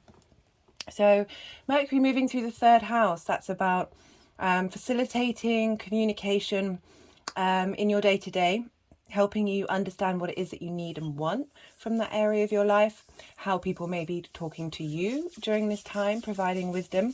3rd house transits can be that this energy manifests via other people, all the things that you do on the day-to-day basis. And so with Capricorn energy, we have a sextile between Pisces and Capricorn. Earth and water work very well together. Water replenishes earth and earth gives water structure. They're both receptive signs, yin signs, night signs. So this transit should feel a little more easy for you, Capricorn, rather than fire and air elements that like to, there's a speed to fire and air that can get a bit impatient with the slowness of water energy, especially with Mercury moving through there, as I talked about in the introduction. If you haven't seen it, I do really recommend it. If you don't have much time, in particular, go to the aspects section. I timestamp everything, and I'll break down, because I'm going to be pulling 4 cards for 4 different aspects, as well as Mercury moving through Pisces for you, and how these energies are going to manifest long term. But I break down the aspects more in the introduction. But yeah, so Mercury's really wanting you to step into a space of stillness and a space of difference and of thinking differently, and having a bit more play here. As well as the mystic and the magical, there's a sense of information coming about in non-direct forms. And as I said, this is sextiling your Capricorn energy for Sun, Moon and Rising. Whatever energy you've got in Capricorn, this is an aspect, a sextile aspect. And sextiles are an aspect of Venus. And they want to bring harmony, creation, inspiration, beauty, connection to those areas of your life. So for Capricorn rising, your first house, this is you. This is your body, your appearance, how you embody your sun or your moon in your day-to-day through your deeds. This is often how other people see you as well. So with this sextile energy, as well as the sun and Mercury, there's going to be an opening up of communication in your day-to-day, in your local community, that is helping you being seen in that area of your life. And because Mercury is in a Jupiter-based sign, we look to where Jupiter is. And Jupiter has been moving through your 4th house, Capricorn rising. And this is the house of roots, foundations, ancestors. It's your physical home. It's your private life. It's also your parents. And so we've got Jupiter and Venus moving through there. Lots of fire energy, lots of feisty energy. And this is helping, there's lots of motivation, there's lots of warrior energy here, but there's bringing about of wisdom with that, bringing harmony to the challenges. Finding the drive and the motivation to bring that creation energy, that inspiration, that art energy of Venus with the wisdom of self.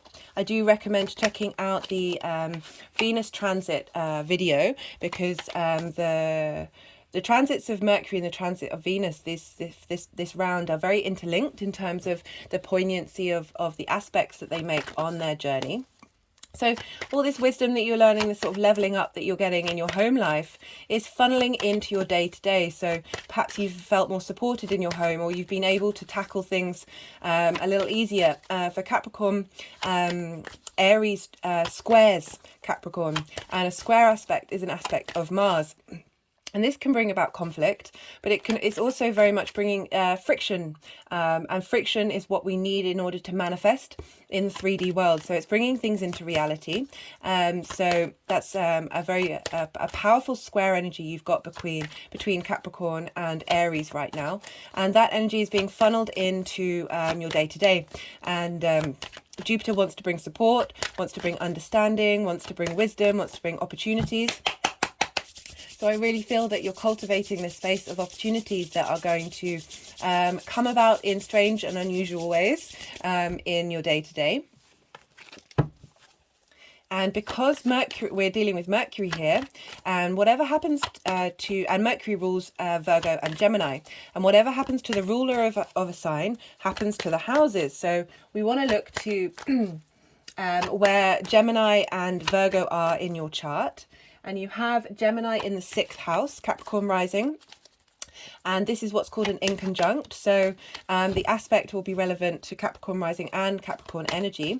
And so Gemini and Capricorn don't necessarily have a lot in common. It's about juggling perspectives. There can be some irritation and things not quite gelling in the same way, but it's all about finding different perspectives. We also have Virgo in your 9th house. It's a fellow earth sign.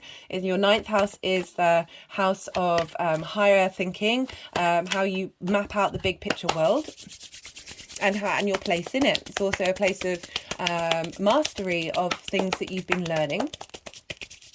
It's and also long distance travel, where you go and immerse yourself in a different land and give yourself new perspectives. 9th house is all about perspectives. So the 6th house of work, health and routines, a difficult house for us to get our head round, because it takes hard work to put in the routines to get our health in balance. It's also you know, where we earn money for survival.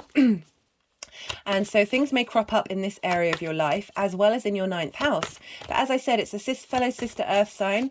And so when we have combining the same element but different signs, this brings about a trine aspect, and that's an aspect of Jupiter.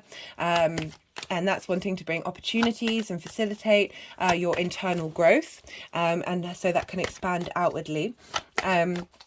So things may crop up in your ninth house area and your sixth house area of life, and these square one another. So we've got some manifestation energy coming in, because you've got the Aries square Capricorn and the Virgo square Gemini.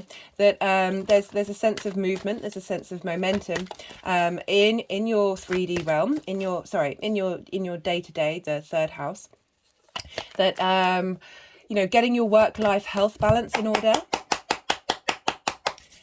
may come up during this time.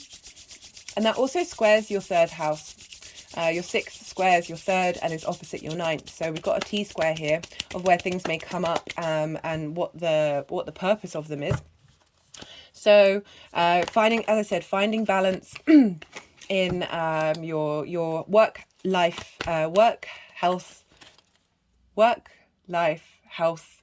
dynamic here. And how you integrate your personal philosophies into that. Lots of mutable energy, lots of change energy happening during this transit. Okay, so we've got 2 more cards to pull.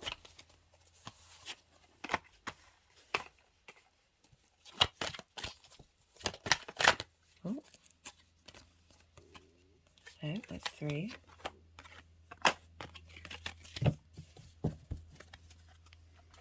Okay, let's see where these cards want to go. I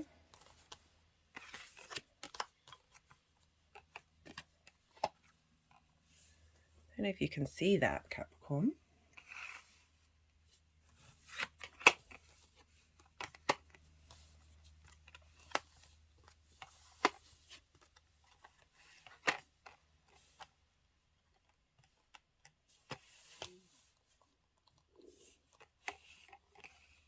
I'm wondering if they want another card to come out.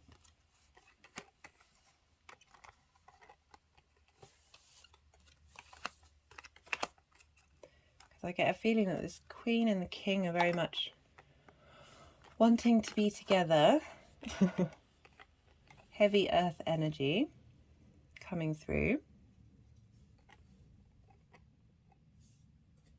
Let's see if another card comes out.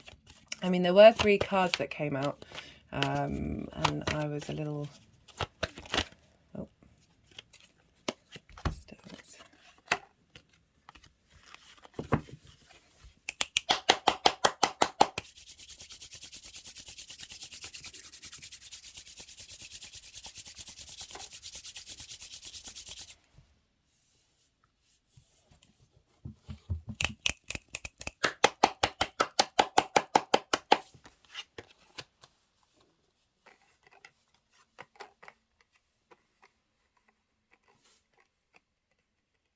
Lots of very powerful cards here for you, Capricorn.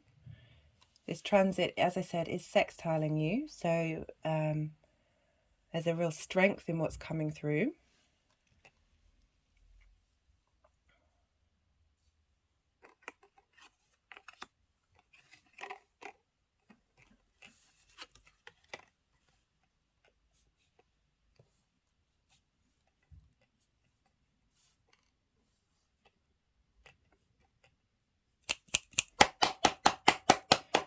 Got 3 major arcanas. The King and Queen of Pentacles. All very positive cards coming here for you, Capricorn.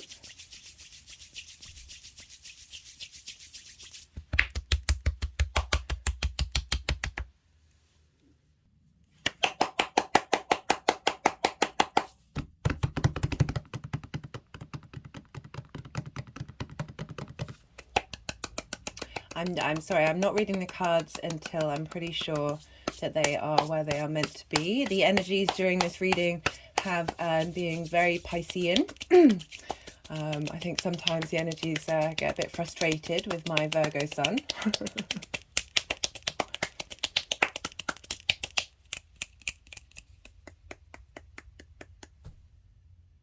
But I do just want to pause and make sure they are all in the right place.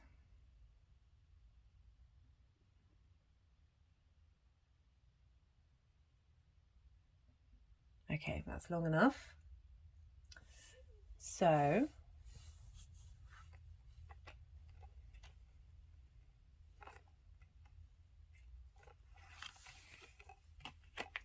goodness me. Honestly, there is a part of me that gets driven absolutely crazy that they don't just put them in the right order at the right time. This is kind of the cross I have to bear with the energies.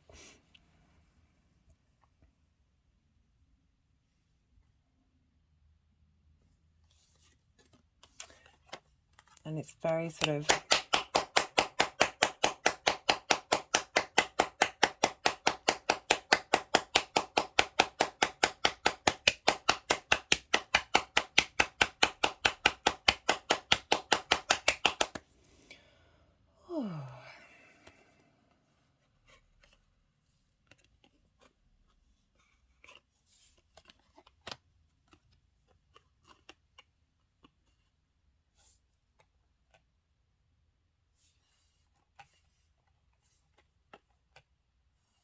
it's just because I'm more concerned. So while I'm doing all this, I'm more, you know, I don't want to.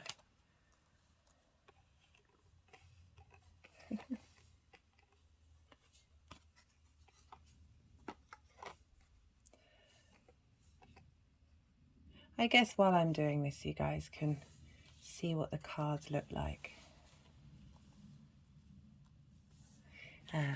Yeah, it's just more my my desire to. This is entertainment as well as insight of providing stimulation. I have a lot of fire and air in my chart. I often watch videos at a fast pace, faster playback speed, and tend to need to be doing two things at once. So my hand is just clapping on my heart chakra.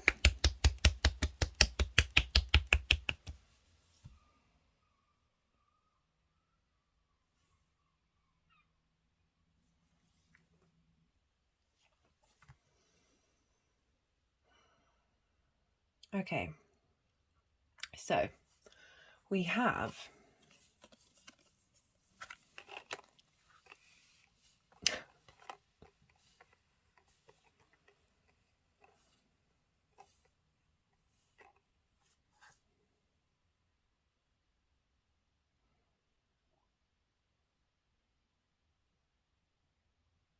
right. Sticking with it.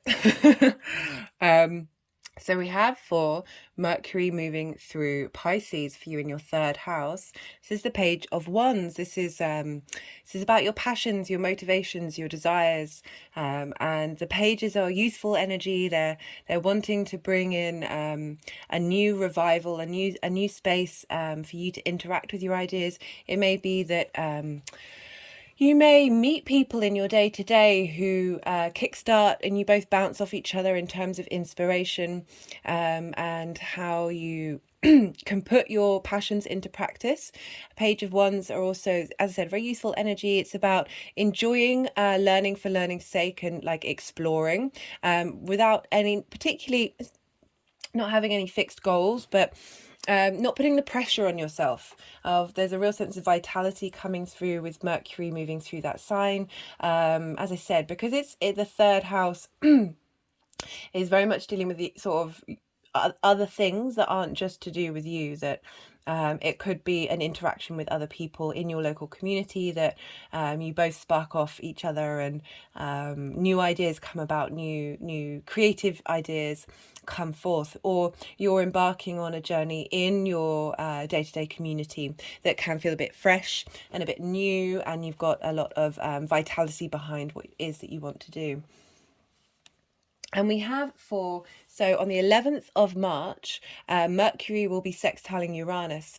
And Uranus is in your 5th house of creativity, creation energy, Taurus energy. Sorry, it's in Taurus. It can be linked into children. It's fun, it's amusement, it's pleasure. And this is trining your your Capricorn energy and facilitating that, bringing inspiration. Uranus flips things on its head. It's very unique, it's very individual, and we have Mercury sextiling it. So Uranus is going to be bringing some interesting energy, some different energies, something that isn't necessarily the norm, come through in your day-to-day, and Mercury's going to collect that information. Sextile is an aspect of Venus, bringing harmony, creativity, creation energy. Creativity, beauty, pleasure. This reading could be done two ways. If it wasn't for the fact that these two turned up together, and the Lovers card, and we've also got, which is traditionally the wedding card, celebration card. This reading could be done in two ways. And one of the ways could be that a new spark of life and love and commitment in your via Uranus, because this is linking into the Uranus aspect, because we also have Venus and Mars sextiling each other during this time, which is bringing in your motivation and your desires together, and that's in your your 4th house and your 6th house. So 6th house is more work. And bringing harmony into your work, but it could be that your romantic relationship gets a bit of a level up, that you're more grounded in the choices that you make and you trust them, because the Lovers is about choices. But also this could be using your creation energy from the 5th house, it doesn't just have to be about intimate relationships, into the 3rd, and being able to, as I say, really be able to trust your creative energy and the way that you communicate yourself and communicate with others in the 3D realm. I keep saying that when I mean to talk about your local community and the things that you do on a day-to-day basis. And you know, the Lovers card is the Gemini card, and that is about work and health and routines. So as I said, the reading could go either way, but I'm given the reaction of the energies when I was talking more about using your creation energy to bring things into the 3D, and it linking into Mars and Gemini. Sorry, they're just sort of batting over my heart chakra. Again, it's another example of how it does make me laugh. The energies aren't always aware of time and space, and that this does kind of hurt. But lovely big major arcana card coming up, being able to do two things as well, two things at once, and being able to do so well, because we've got a lot of supportive energy following that, so it doesn't feel like it's a burden. It feels like it's aiding and feeding your creative energy with that link to Uranus. And then we have on the 16th of March, we have Mercury conjunct Neptune, and this will also be squaring Mars. So bringing in, again, bringing in that 6th house, that how you work, how you do your routines, able to facilitate what comes up in your 3D, again, local community, where you've got Mercury, Mercury and Neptune is about giving a voice to your dreams, checking the omens. I like that this is very much the cycles of Earth and reaping the rewards, having put in the work and working with like-minded people together to bring in the harvest. I really like this coming up. But there's also about watching for omens come up in the natural world to understand where you might be headed, and also just like giving a nod of celebration of what you've been doing.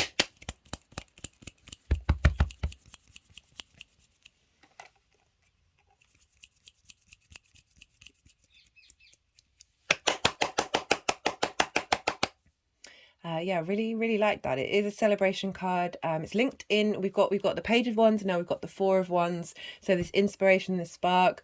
But I feel like this is more of a long-term thing of really helping you understand the work that you've done and the longevity behind it. As a Capricorn, I shouldn't imagine that is certainly part of your modus operandi. And especially working, you know, we've got stuff linking into working with the earth. Capricorn is the third and final collective earth sign, and the Four of Wands is really showing, even though it's not a Pentacles, but it's highlighting the fact that when we work with the cycles, when we work together, you know, it's providing for the long term. When we plant our seeds, we're thinking about the next year, and those bigger cycles that Capricorn can tap into.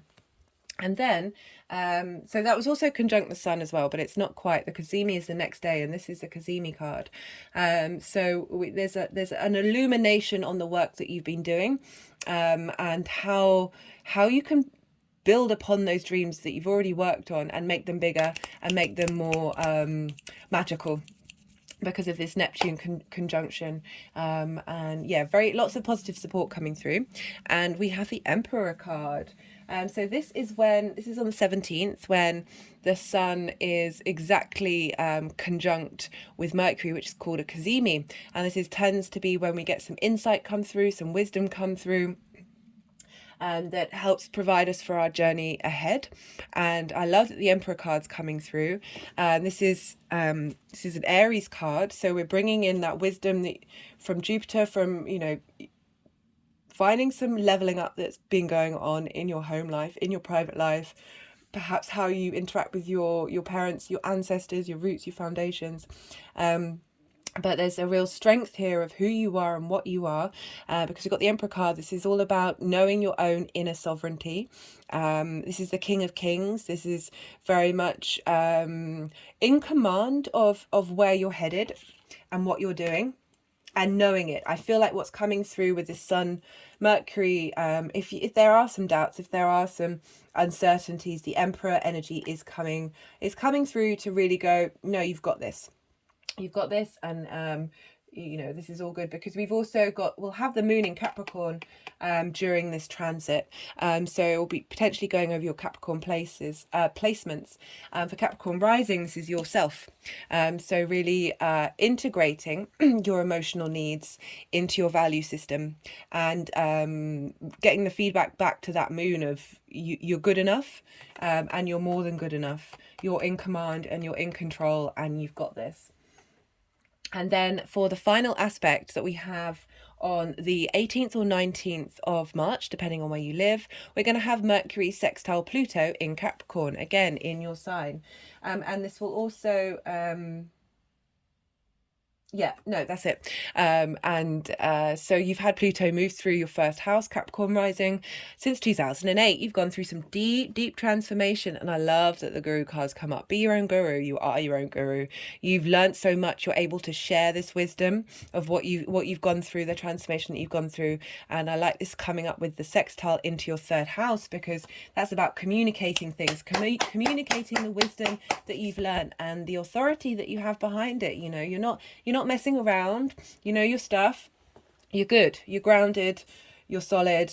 You're supported, and you're in receipt of being able to assist and help others. The Guru card is, you know, obviously we all be our own guru, but that doesn't mean that we can't receive wisdom and insight from others. And often when we do, it's more a re-remembering. When we hear the truth as it is to ourselves from others, it's simply a matter of remembering. So the overall how this is manifesting moving forward, we've got the king. This is the Queen and King of Pentacles. This is long-term grounded manifestation, 3D work, tangible legacy. This is the Queen and the King. You've got both sides integrated together, wanting to impart wisdom. The Queen of Pentacles is very giving, very wise. She's linked into the cycles of the earth. She's gives phenomenal advice and takes pleasure in sharing it. And we've got the King of Pentacles, very sure of himself, very capable of creating the legacy, the structure, the abundance around him. And you've got this combined as the outcome.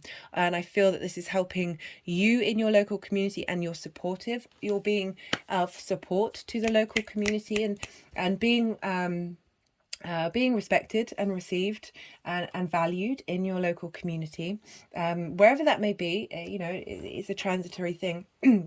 But we've got such facilitating cards coming through. I love this for you, Capricorn.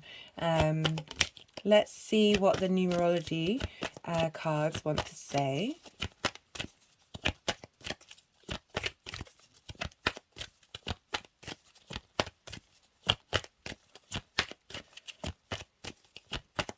Yeah, I see that, you know, linking into Virgo being in your 9th house of your higher philosophies, of really getting the vibrational level of, oh, I've got this. Virgo can be hypercritical. Do check out my Virgo full moon reading where I go into more depth about the Virgo energy. But Virgo wants to help, Virgo wants to facilitate. And this is such a great combination of that, of releasing that criticism, releasing that self-judgment that you may have that might be getting in the way of you being able to truly understand your Emperor energy and your Guru. Oh, I love it. I love this reading. This is great. And yeah, being with this Mars retrograde in Gemini, being able to deal with it, cope with it, being able to do all the things. Maybe don't, no, you just seem really supported, Capricorn. Really supported.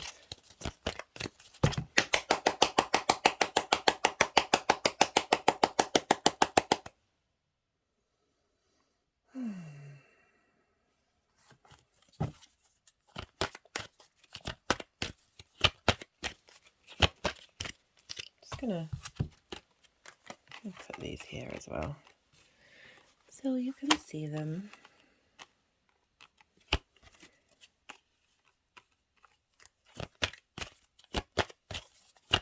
Yeah, we've got wands and pentacles. Being able to manifest your passions. Oh, I just had an energetic release with that.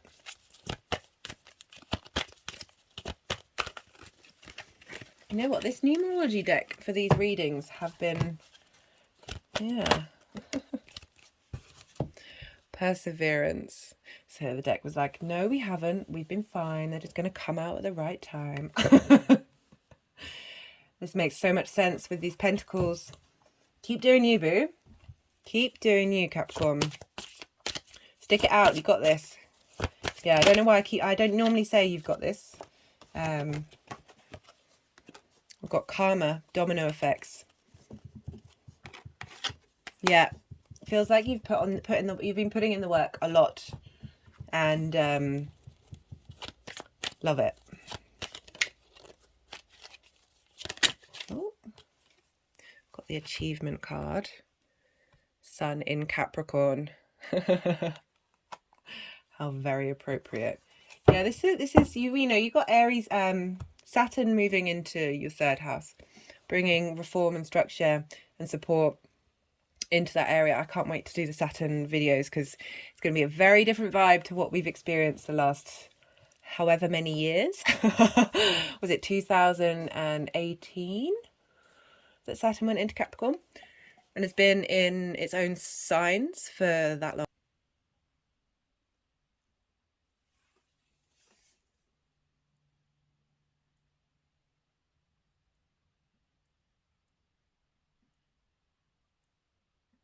No.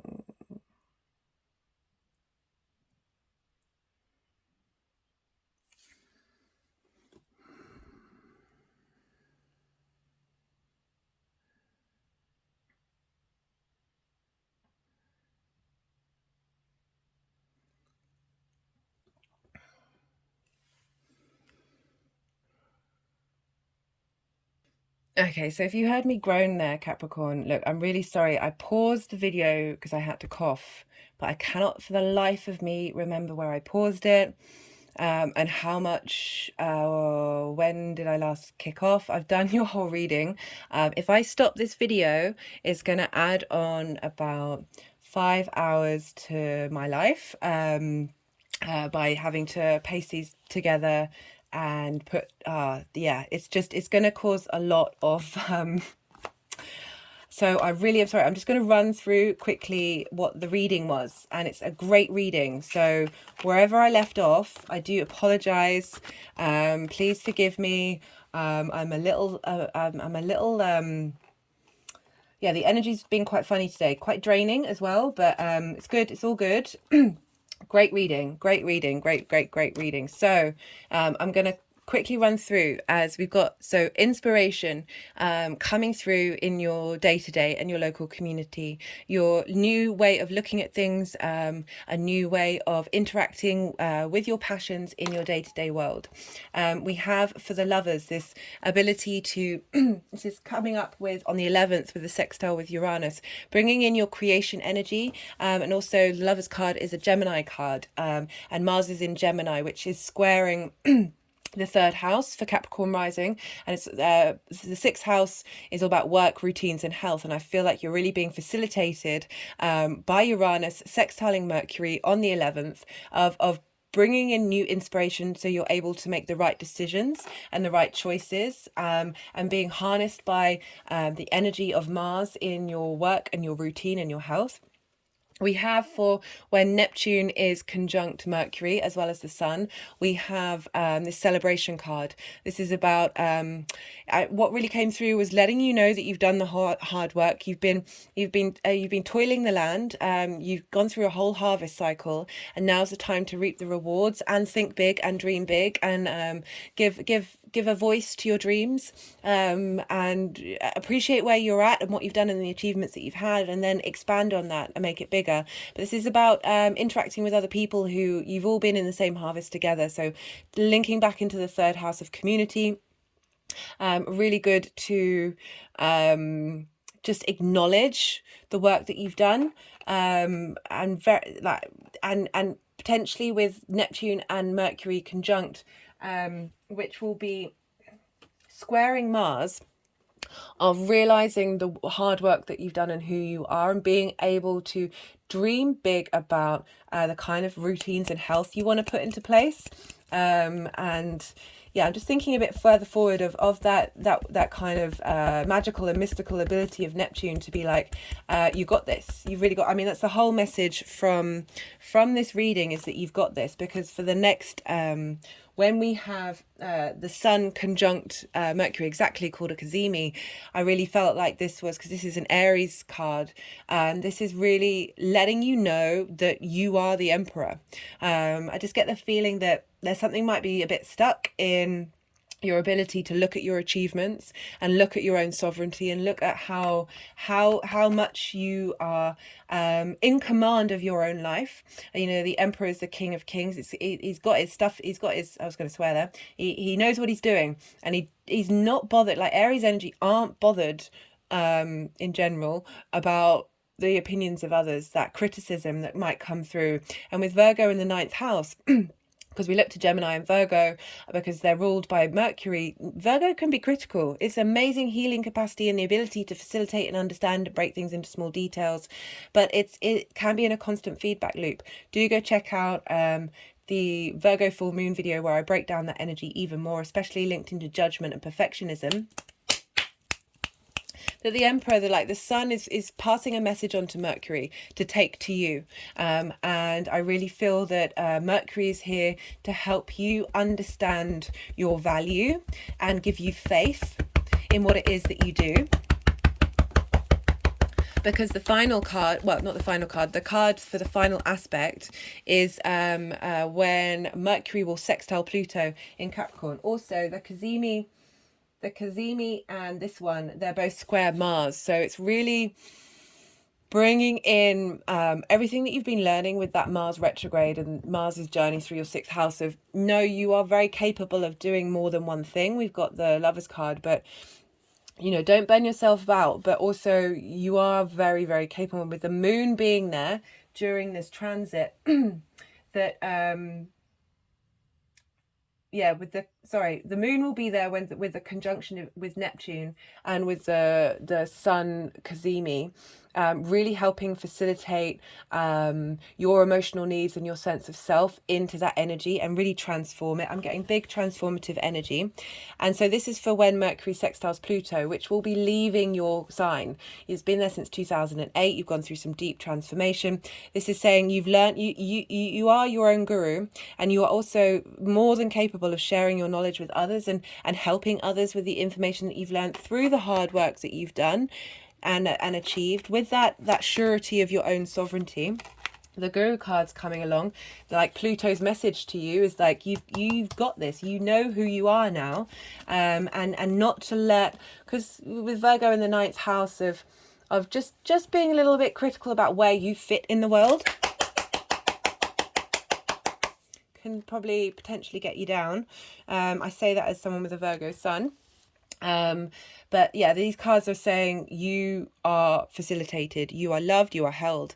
For the outcome energy, we've got the Queen and King of Pentacles, and this is all about the Queen of Pentacles, really good at giving advice. It's about the cycles of earth. This is tangible mastery, this legacy. This is, you are the queen and king of your kingdom, and you've totally got this. The king is happy to take action, but also is not bothered about others. Again, like looking to the long term, knowing they know what to do in order to create a space of abundance, and also the knowledge of what may have been learnt from the earth is being able to be transformed. We got the Karma card, and the Karma card went over here and wanted to be with the Four of Wands, which is, this is Wands card. This is about, even though I talk very much about the cycles of earth, this is about passions. This is about drives. You've got two Wands and a lot of earth here. It's about being able to bring your passions into the material realm. And it feels like acknowledging cause and effect, and that you've actually done so much of value, and that is being celebrated. You've got Pluto moving into your second house of values. You've got Saturn moving into the third house of community, of how you communicate, giving form and structure. It's going to be a very different vibe to what we've had of Saturn moving through its own signs. Can't wait to do those videos. We also, funnily enough, got the Perseverance card, which isn't at all surprising. It's like, you've been doing the work, keep doing the work, you've got this, you love it, it's good, and your community is supporting you as well. You're acknowledging the things that you do on a day-to-day basis have longevity. Because we then, for the final card, we got the Sun in Capricorn, which made me chuckle, and this is the achievement card, sort of really honing in the point that you deserve a round of applause.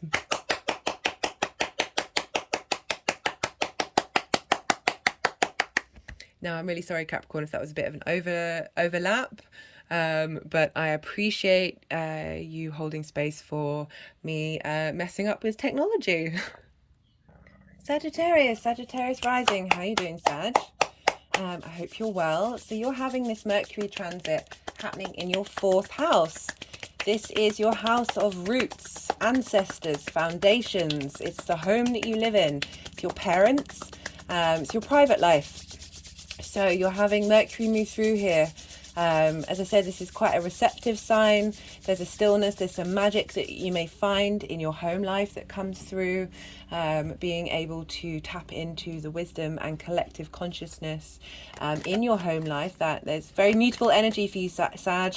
There's a lot going on, because not only are we activating your fourth house, but because Mercury rules Mercury rules Gemini and Virgo, and because whatever happens to the ruler, things crop up in the houses that it rules. And so we're activating for you, Sag, all of the mutable signs. So this is a what's called a grand mutable cross. You could be felt like you're being pulled in every direction. There's also, a lot of this energy came up for the full moon in Virgo, which is happening on the 7th. Do go check that out if you've not seen it. And so lots of change about change. And yeah, you're being supported because with Jupiter rules Pisces, we look to where Jupiter is, and Jupiter's in Aries. And this is in your fifth house for Sagittarius rising. And the fifth house represents creativity. It's your creation energy. This is where you get your fun, your amusement. This is also children.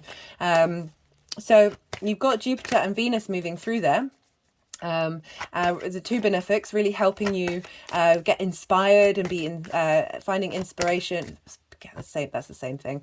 And finding wisdom in that inspiration, wanting to create. And there's, as I said, lots of fiery energy because you've got your energy in Sag. And so for those of you who don't have Sag rising, these aspects still apply in terms of what kind of energy is flowing into your Sag energy. And so because they're both fire signs, this is a trine aspect. Did you want to come out? Yeah, I feel like you wanted to come out. This is it. Sorry, I won't read the cards until they're all out. So this is a trine aspect, and that's an aspect of Jupiter. So there's two, this is two fire signs, so they share things in common, they share resources, and Jupiter wants to bring about, trines want to bring about opportunities, a sense of abundance, a sense of generosity, but it's integrating wisdom, being inspired. And so you've got a lot of fire energy to help facilitate what's going on with all this mutable energy, because the fourth house for Pisces energy squares Sagittarius, and this is an aspect of Mars, and this brings about potential conflict, potential drama, cutting away of things, but also brings about friction. And I talk about this a lot in my videos about how friction is what we need in order to bring ideas and inspiration and creativity into the 3D world. So you've got a lot of change happening, but you've got a lot of things cropping up in very important parts of your life, Sagittarius rising. So your first, your fourth, and your seventh and your 10th might all be at play during this transit. And so, these are all areas that are very important to to who we are in the natal chart. They bring about the turning of the wheel. So as I was talking about the fourth house where Pisces is, your Sagittarius energy for Sag rising is your first house. That's your body, your appearance. It's the lens in which your sun sign or moon sign, depending if you've got a day or night chart, operates in the world. It's often how people see you. It's very much your house. And so, as I said, where we look to Virgo and Gemini because it's ruled by Mercury, Gemini is in your seventh house of intimate relationships. This is an opposition. This is about bringing yourself and others, business, romantic, friendship, into balance. So things may crop up in that area of your life. And for those of you, with, excuse me, let me just, so we've got one more card. For those of you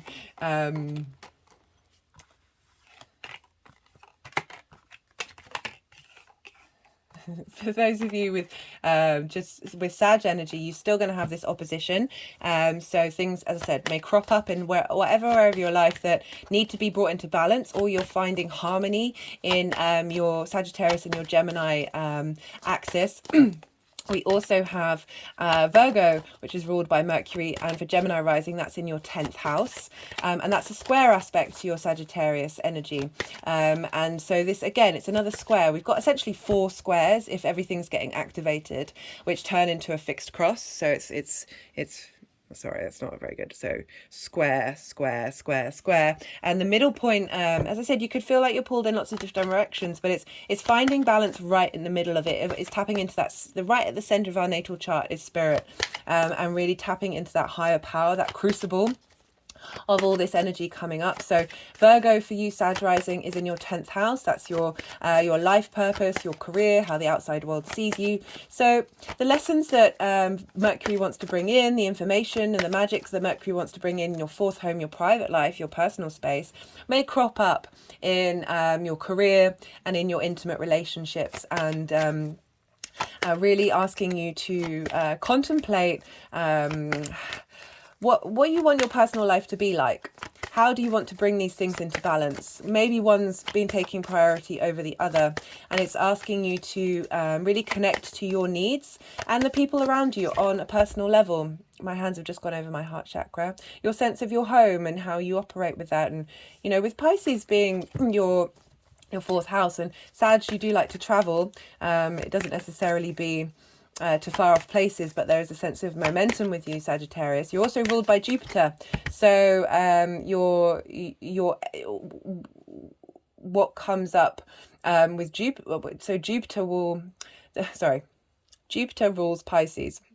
And so what's happening to Jupiter affects Pisces, but it also affects you, Sag. So this energy that's coming up in your fifth house of creativity is also deeply, aside from the trine, is having like a double whammy effect on you because you're ruled by Jupiter.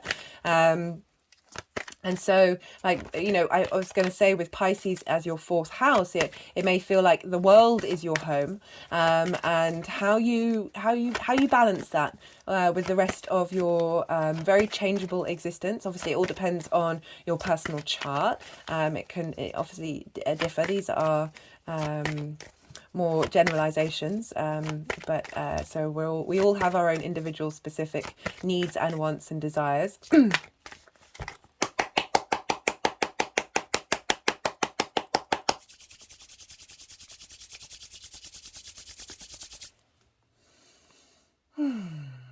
Right, we've got one more card to come out. At the very least, there's been quite a few readings where there's more than the cards, that I want to pull on for the aspects are wanting to come out. I do recommend, if you haven't watched the introduction, to at the very least go to the aspects section where I talk about and break down the energies in more detail than I'm going to in these individual readings. I have a feeling that this video is going to be at least 4 hours long, so it will. So I haven't been able to do so in detail for each of the individual signs. But there's because we've got this a lot of focus, with the Piscean energy at the moment. There's bringing faith back into that area of your life, bringing hope. The sun's moving through there. We've had Venus move through there, just bringing about a sense of ease. And because we have the two benefics in Aries, which are funneling into your fourth house, even if there's a lot of change going on at the moment. It's really facilitating you for the long term.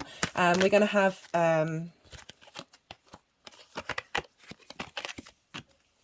okay, we're going as I said, facilitating you in the long term. The Ten of Cups comes out, and we're going to have Saturn moving into your home, into your fourth house, or the energy that's squaring you, Sagittarius. That so Saturn's going to bring some form and some structure into that area of your life. So I'm probably going to pause for a second and not talk because it's sometimes quite difficult to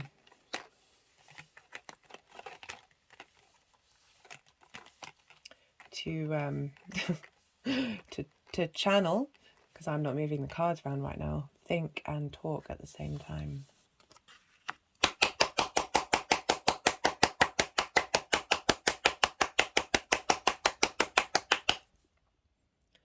Yeah, so Sag, you know, I pulled cards for the full moon in Virgo because you've got that happening in your 10th house in your home, like bringing things into balance. You and Gemini both have that that axis of finding balance between your home and your work life.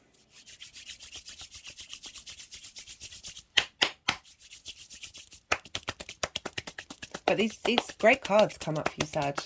I'm not going to read them because the energies have been moving them around a fair amount in previous signs readings, so I don't want to jump the gun.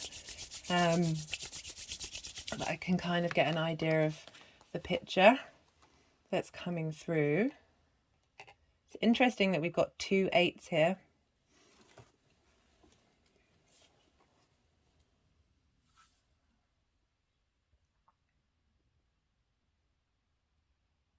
Okay, I think they're all in the right place. So we have for Mercury moving through Pisces for you. This is the 8 of Swords and it's in reverse. So when the 8 is upright, it's about someone who's stuck in a cage of their own thought making. and traditionally, like this blindfold and these binds are loose, and if the figure moved just a little bit, these would come undone and they would be able to set themselves free because they're not actually trapped. There is a way out, and I love that this is in reverse because it feels like Mercury is helping clearing away that feeling of being stuck, that feeling of being helpless. And helping release that energy and set you free. With Mercury moving through Pisces, there is a sense of pause. There's a real sense of power, though. I went through a lot of examples of Mercury and Pisces in the introduction, and like some big powerhouse people and very inspirational people have Mercury and Pisces. So there's a lot of inspiration coming through in your fourth house, helping you feel unburdened by mental cages that you may have. And then on the 11th of March, Mercury is going to be sextile Uranus, and Uranus is in your sixth house of work. And so with this sextile, Uranus flips things on its head. It wants you to get into your true authentic self, and it's sextiling your home life to help bring about new passions. And the sixth house is health, work and routines, so really helping you find a balance in this energy, and an inspiration in this energy of utilizing what it is that you need to do to take care of yourself in your home life.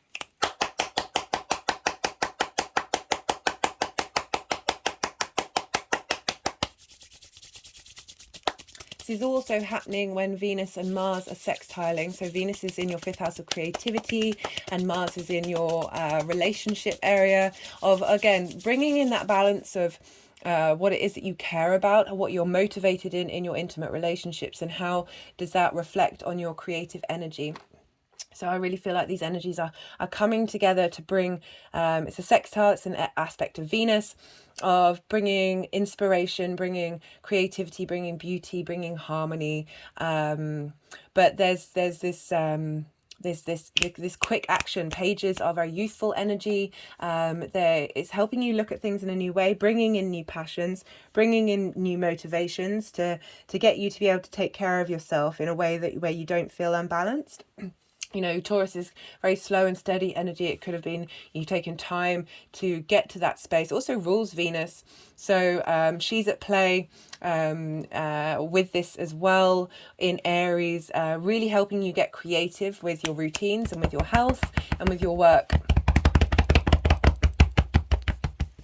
And so communication may come through from Uranus about this topic, and helping you find new motivation. Perhaps you start doing an exercise routine at home, or start eating better. Whatever it is, you're being facilitated at the moment.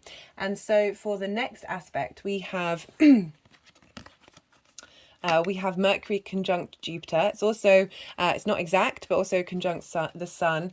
And at the same time, this is squaring Mars in your one-to-one relationships. And so this is really helping find balance and wisdom, and dreaming big. Give your dreams a vision, give your dreams a voice, communicate with your dreams during this time. We've got the Hanged Man, and I'm just waiting to see whether it wants to be, which way around it wants to be. But I feel like because of the fast moving nature of all this mutable energy, so the Hanged Man traditionally, when it's this way up, there's pause, it's limbo, and it's about being in a different perspective to receive wisdom from the universe.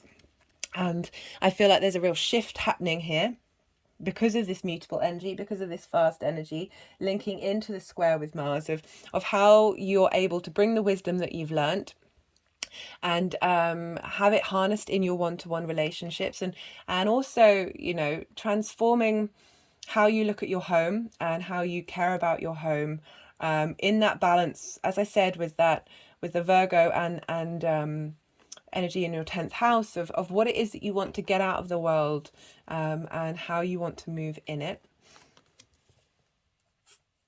And we also, so back to the Neptune, look out for signs during this time. Odin, the Norse god, who's also linked into Mercury, he was upside down on the life tree for 9 days and 9 nights, and at the end of it he received the wisdom of the runes, linking into divination. Perhaps this is saying you know, be in this receptive state for wisdom, and maybe do whatever form of divination or connection to something that is higher than yourself during this time, that it will help bring in the magic and the wonder, because with that square to Mars, it makes Mars the spiritual warrior, helps bring about motivation, especially with the opposition with your Sag energy of bringing into harmony your sense of self and how you are with your intimate relationships. Mars has been transforming that area of your life for some time now, so only you are going to know how this is going to look and what it is that you really want to dream and really want to move forward with. And think big and really get in touch with who you are at a fundamental level, and not the layers. Like, I really felt like the Virgo full moon that's going to happen is going to do some deep clearing for you, some deep emotional healing, that is going to bring a sense of clarity and balance to how you move forward. So the next day, we have the exact conjunction with Mercury and the Sun. And this is called a Cazimi, and this is when Mercury receives a flash of inspiration, a flash of knowledge from the Sun, which is like our portal into the rest of the universe. It's divine light coming through, and really giving you some insight into your home. And it looks like there's change happening, because we've not only got the Death card, but we've got the Eight of Wands, another 8, which is speed. Like there's transformation happening here. The Death card is about letting go. You know, maybe releasing old ideas of one-to-one relationships, old ideas of career, and like really transmuting that energy and turning it over, using it as compost to be able to move forward with a new perspective.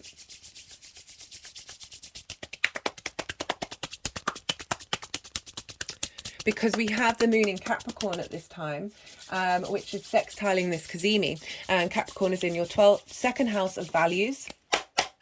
You've had Pluto move through there since 2008, and Pluto's going to be leaving soon. So you've really done some deep transformation with your value system, with how you make money, with how you value yourself.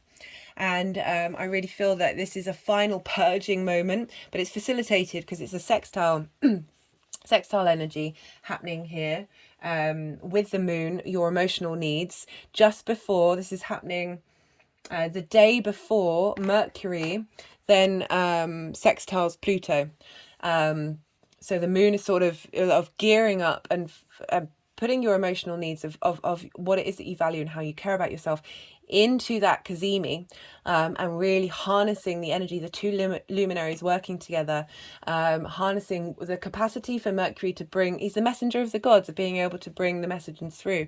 But on the 18th or the 19th, depending on where you live, Mercury is going to be sextiling Pluto. And as I said, Pluto is in your 2nd house of values, your manifestation energy, the things that you care about, how you value yourself. And I feel like there's real speed here happening.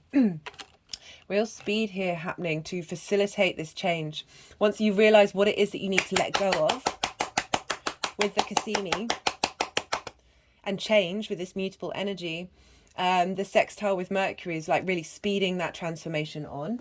And love that for you. So you've got an extra card. You've got an extra card. We've got for the energies manifesting moving forward, we've got the Mastery card, my favorite card in the deck.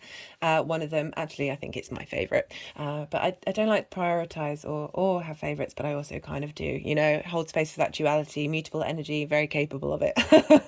I've got a Virgo sun. But this is about mastery. This is knowing what you're doing it really well, being with like-minded people to create something beautiful and long-lasting. And I kind of feel like you've got all these energies pulling together, maybe feeling really unsettling, but the cards are showing that you've got it, and you've got it handled, and you're going to be fine.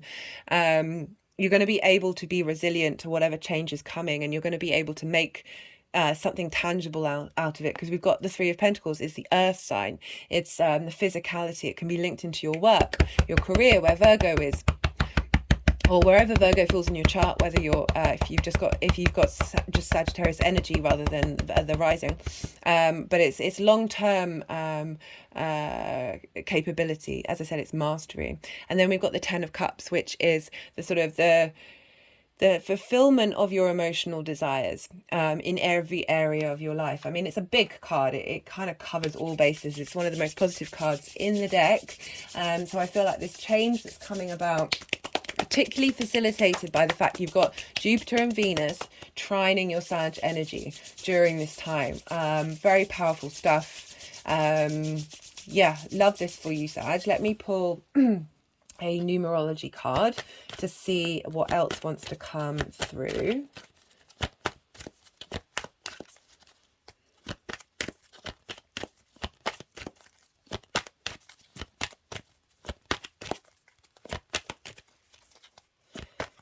Yeah, how have you been? Ooh.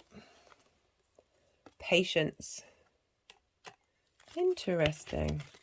That has gone over the Eight of Wands, because the Eight of Wands is the fastest card in the deck, along with the Chariot card. We've got two eights. You know, we've got the Eight of Swords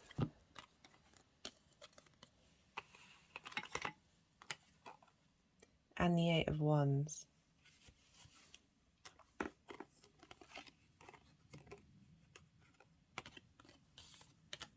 Okay, that makes a bit more sense. Yeah, as I said, these cards are how these energies are going to manifest long term.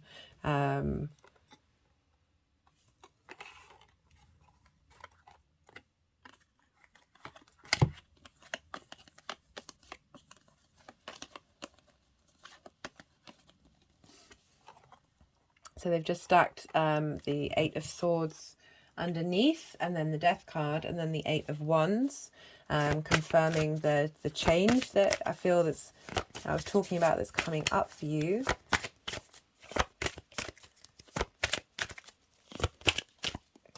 As you can see, they've put the the Patience card with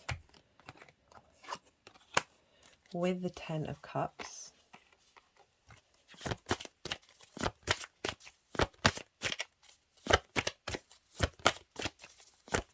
You know, that Three of Pentacles, you know, because, you know, it's quite difficult to work out how this is going to come about, because, as I said, it's activating your career house, your intimate relationships, but that's also linked into business. So it could be that you've been fostering your motivation of the kind of people you want to work with on a one-to-one basis, just having an energy release at that. And also it could be linked into your romantic relationships of meeting someone who's at the same... Oh, no, that's three. So we've got the Emotion card, Control of Self, come through. I'm going to pull a final card from the Oracle of the Rising Sun. That you could meet someone who's Sun in... I'm going to pull one more card from him. Yep. I've got the Versatility card, Sun in Gemini.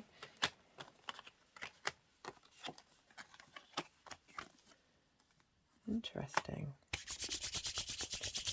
I mean, I'm not surprised with the Versatility card because of the mutable energy that you have, Sagittarius, that being, what was this, control of self, of being able to move in a fluid way where you're emotionally grounded. I can imagine with Mars moving through the 7th that there might have been some heated conflict. There might have been some severing in relationships. But Mars is just clearing the way for what needs to come through, and how, you know, helping you really understand, you know, that area of your life and what it is that you're motivated to fight for.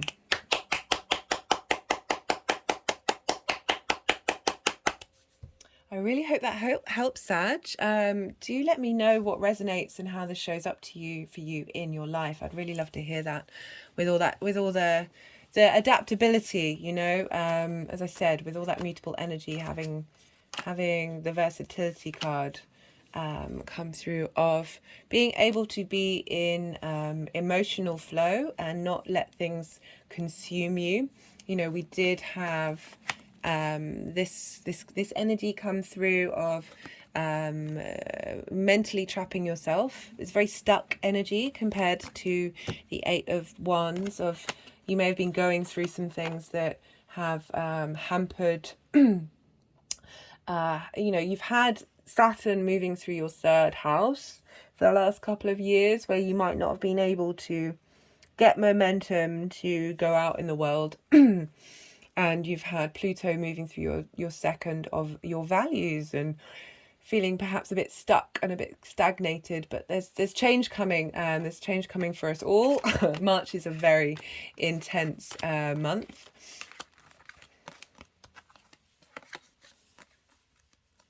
Yeah, I like how through control of self, they're really highlighting not letting emotions control you, and being able to move with more ease. And through that, we end up getting to the 10 of Cups. I really hope that helps, Sag, and be well until we meet again. Scorpio rising. How are you doing, Scorpio? So you have this Mercury transit. For you, those of you with Scorpio rising, you have this in your 5th house of creativity. This is creation energy. This is your life force. This is where you get your fun, your amusement, your pleasure. It's also the house of children. So you have Mercury moving through here. The sun's been moving through here. The Venus was moving through here. It's a fellow water sign. So it's trining your energy, your Scorpio energy. For those of you who don't have Scorpio rising, when I talk about the aspects and what kind of energy it means, that still applies to wherever you have Scorpio in your chart. So, yeah, so you have this trining. It's interesting, just got that for Sagittarius. So we have this energy trining your 1st house. Scorpio rising, your 1st house is how the lens in which your sun or your moon, depending if you have a night chart or day chart, embodies that energy, that who you are in your actions.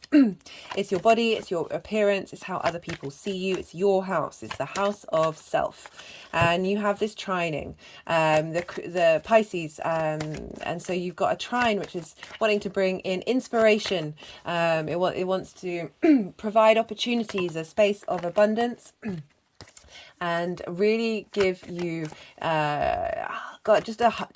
Jupiter energy is very facilitating. It's not tough love.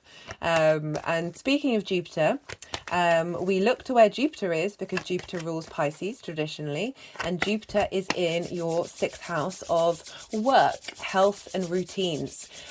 You've also got Venus there now, you've got Chiron, you've got Vesta and Juno. They're all facilitating your work and your routines, putting routines into practice. It's a difficult house.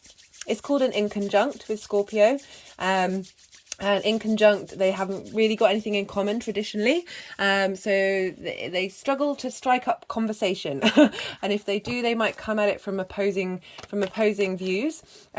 Scorpio is fixed water, and oh dear, the cards are all a bit floppy. I think this was happening during the Pisces reading, so I'm getting double on double water energy coming through here. And as someone who's predominantly fire and air, it's always it's definitely something I have to work with, and that's one of the things with the inconjunct. So you're a yin night sign, you're receptive. Admittedly, you're ruled by Mars, so there's a bit more conflict there, but it's more about strategy. And you are fixed water, whereas Aries is cardinal energy, gets up and starts things. It's a day energy, it's a yang energy, and it's a fire sign. So fire and water traditionally don't necessarily work together, but we've got fire and water a lot at the moment. So we've got Pisces, we've got Aries. And what I love about fire and water is being able to emotionally connect to your passions, being able to give your emotions direction. Yeah, I love the combination, even if it can be a little difficult and a little bit confusing. With an inconjunct, it can just feel that you're juggling a lot, that you're having to do, so it's like having to what is it when you like stand on one leg, you pat your head and you move your hand round in clockwise or anti-clockwise position over your chest. Like it's a bit, sometimes we really struggle to be able to do conflicting things at the same time, but it's really trying to ask you to find perspective. And what I love about this is you've got Jupiter and Venus helping you out here with this in conjunct. A lot of fiery energy, a lot of desire to get up and go and start things. Oh yeah, that definitely flipped. And I like that that's coming up when I'm talking about what's going on in Aries, because, you know, it's sixth house is the house of work, hard work. It's hard work to get into routines to take care of our health. It's also the house of money, co-workers and pets, but definitely see a lot coming up for you of just being inspired to take care of yourself, inspired to get a routine going, inspired to look after your health, inspired to put the work in, however that may come about. And as I said, you've got Venus and Jupiter. They're both the benefics. They want to help you out. They're not into tough love. They want to facilitate. And this energy is being poured into your creative house, which is great. We're like really finding the dedication to enact your creative deeds. Creation energy can happen in numerous different ways. It's not just limited to a certain stereotype of what is a creative. It's also linked into children. And yeah, where you get your fun and your amusement. So this area of your life is getting a boost. You're able to manage this area of your life a lot more, and you've also, because you've got that trine to your Scorpio energy, you're sharing those two energies, those resources together, and you're facilitating a space for inspiration and wisdom. Because Mercury is in Pisces, and we look, and whatever happens, right? So Mercury rules Virgo and Gemini. And so whatever happens to the ruler of those signs happens to the houses those signs fall in.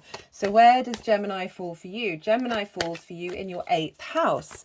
This is the house of shared resources. This is the house of inheritance, of taxes, of transformation or death. It's a place where you can tap into the mysteries of the world. I often link it into cosmic inheritance, but it's what are you willing to, what does the outside world give you? And what do you give back to the outside world? It can be time, money, ideas, things, passions, anything. But as I said, it's also linked into taxes and mortgages and contracts like that. So those things might crop up because we're looking to Gemini and Virgo, because the themes of those houses are likely to come up during this transit. And any Mercury transit, to be honest. And so we look to those areas of your life to see what clues you get, how it just adds another layer onto the journey of Pisces, Mercury moving through Pisces. So we also look to where Virgo is, and Virgo is linked into the 11th house, and Virgo, the 11th house is linked into groups, alliances, hopes. It's also groups, alliances and friends, networking, and it's also, just had an energetic release there, also linked into your hopes and your wishes. So this energy, this Virgo energy, also sextiles your Scorpio energy. So you've got a harmonious aspect. Got sextile energy leading into your Scorpio energy. Sextile is an aspect of Venus.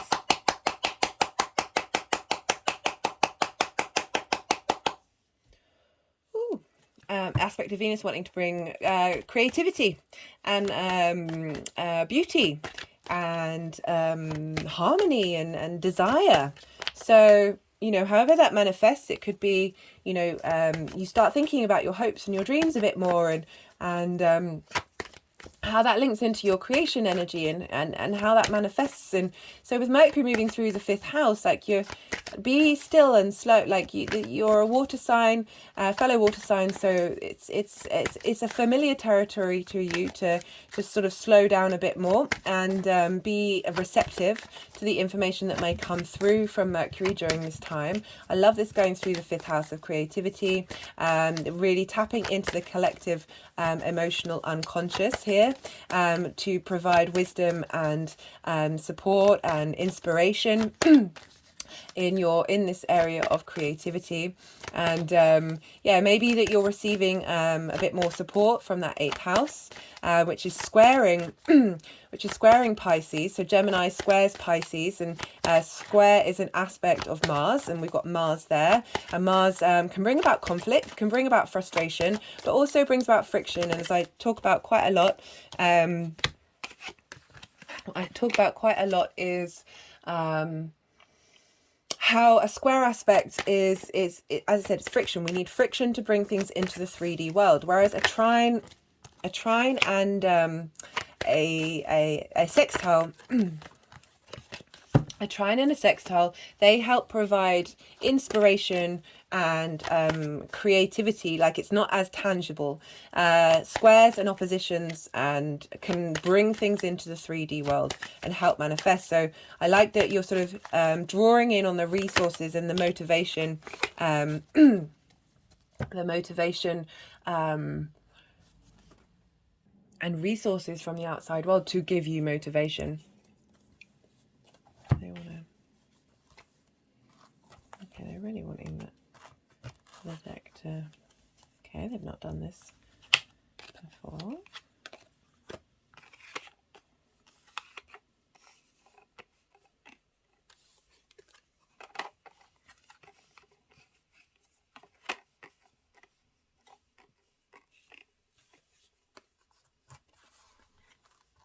Sorry, I'm just being a bit quiet, so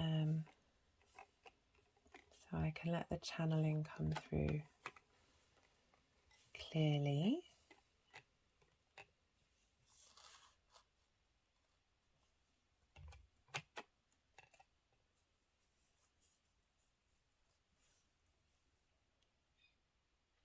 Yeah, they've been moving the cards around a fair amount, so I'm just really curious to see. Do you want another card? Like, the first thing I got from when they put the card on top of this deck was that with this 7 of Wands, it's like you have the capacity to draw on the resources of the whole deck.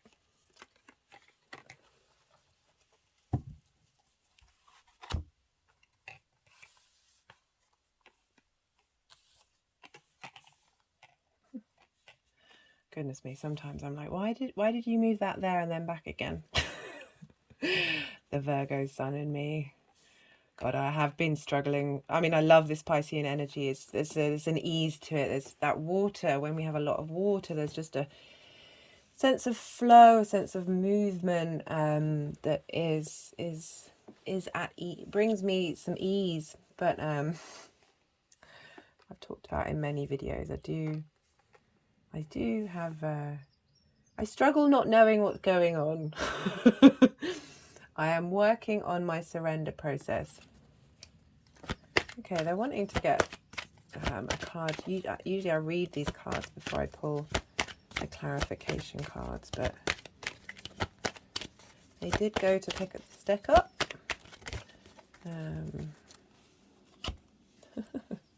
So they've just stacked, you can't see it's off camera, they've stacked the tarot deck and the numerology deck on top of one another. They haven't done this before.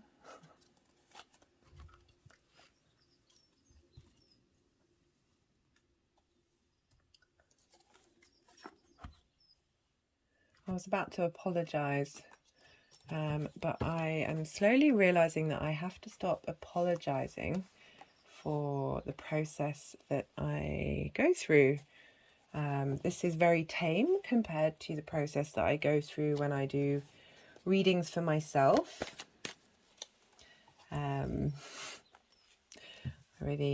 need to surrender. I'm definitely working on my surrender mode, but it is what it is.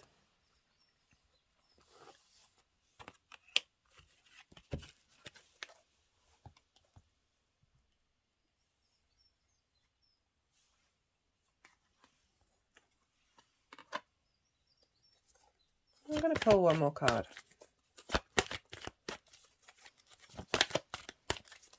To go with that 7 of Wands. Because I've got an idea. No, that's too many. I've got an idea of what's coming through and it makes sense, but there's just... Sometimes I get a niggling feeling like there's just a little bit missing. Oh, well, yeah, that's not what I wanted, guys. See how they don't listen to me? Sometimes they do. That is one of the I don't know, it keeps me on my toes. Keeps me on my toes, this channeling business.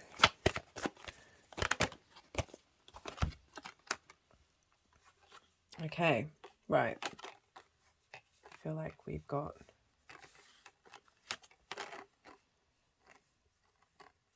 a lovely strong message come through here. Can you see all of those cards? Okay, great.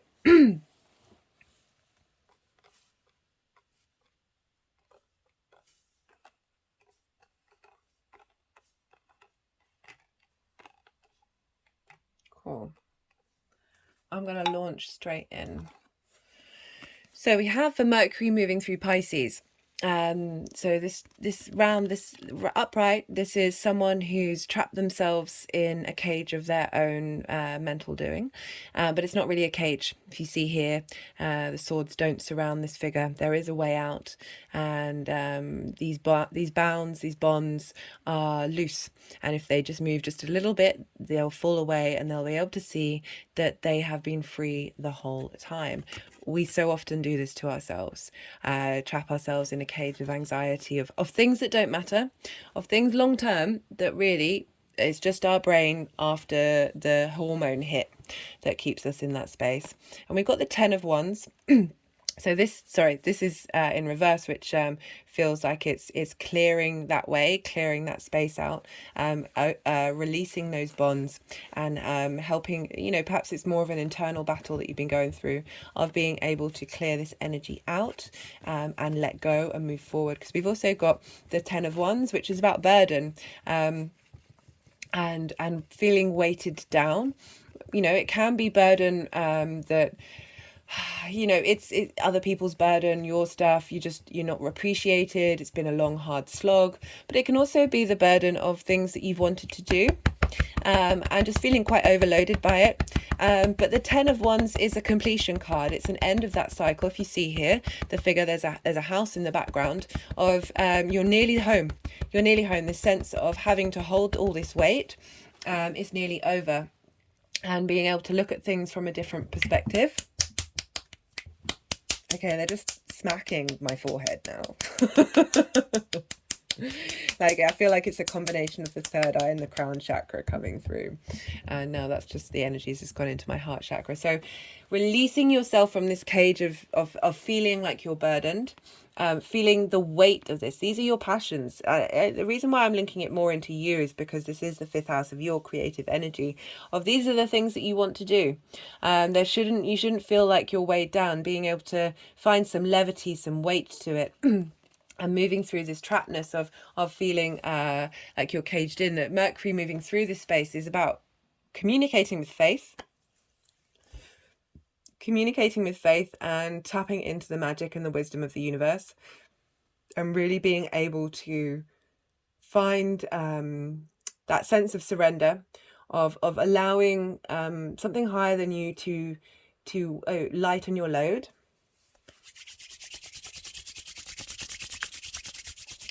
And yeah, we've got a lot of earth energy coming through with this, and fire. So we've got coming up on the 11th of March, we have the 3 of Wands in reverse. So the 3 of Wands is about heartbreak and resilience as well.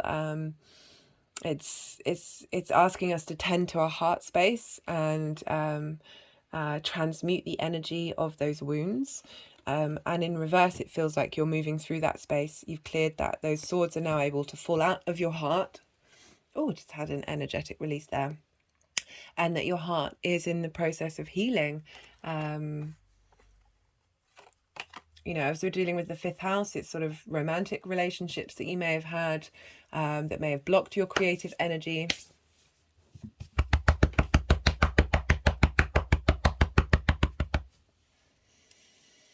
So they were just tapping on my heart chakra. And now my other hand is sort of holding the hand that was tapping. This is a road opener Mercury card. Yeah, I really feel that Mercury's coming to help clear and get you tapped into faith and belief in yourself fully. especially with the trine to your Scorpio energy. So we have for on the 16th, we have Neptune conjunction with Mercury. The sun's there as well, but it's exact the next day. We also have a lot of other stuff going on in the sky. We've got Venus sextiling Mars. Do go check out the Venus transit videos, because I talk more about her journey through Aries, and there's a lot of parallels going on, because we've got this mixture of Aries and Pisces going on at the moment. So we've got this conjunction with Neptune of I like that it's pairing these two together. So it's asking you to think big, think in the future. So it feels like you're here in this energy of having tended to your seeds, and you're growing and your practice and tapping into your creation energy, and not losing faith. And yeah, Neptune's very much about faith, really giving vision to your dreams at this time. That's why I feel like it's picked up the 8 of Pentacles. That's about mastery and really truly enjoying your work. So moving from this space, this mental trapped space. So it's odd, we've got 2 8s in the Sag reading as well. Moving from one space to another, moving away from that sense of burden in your work, and being able to really enjoy the small details.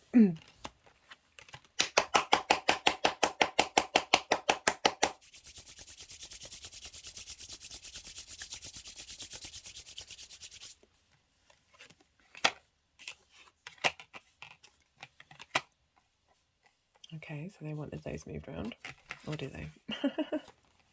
Back and forth, back and forth.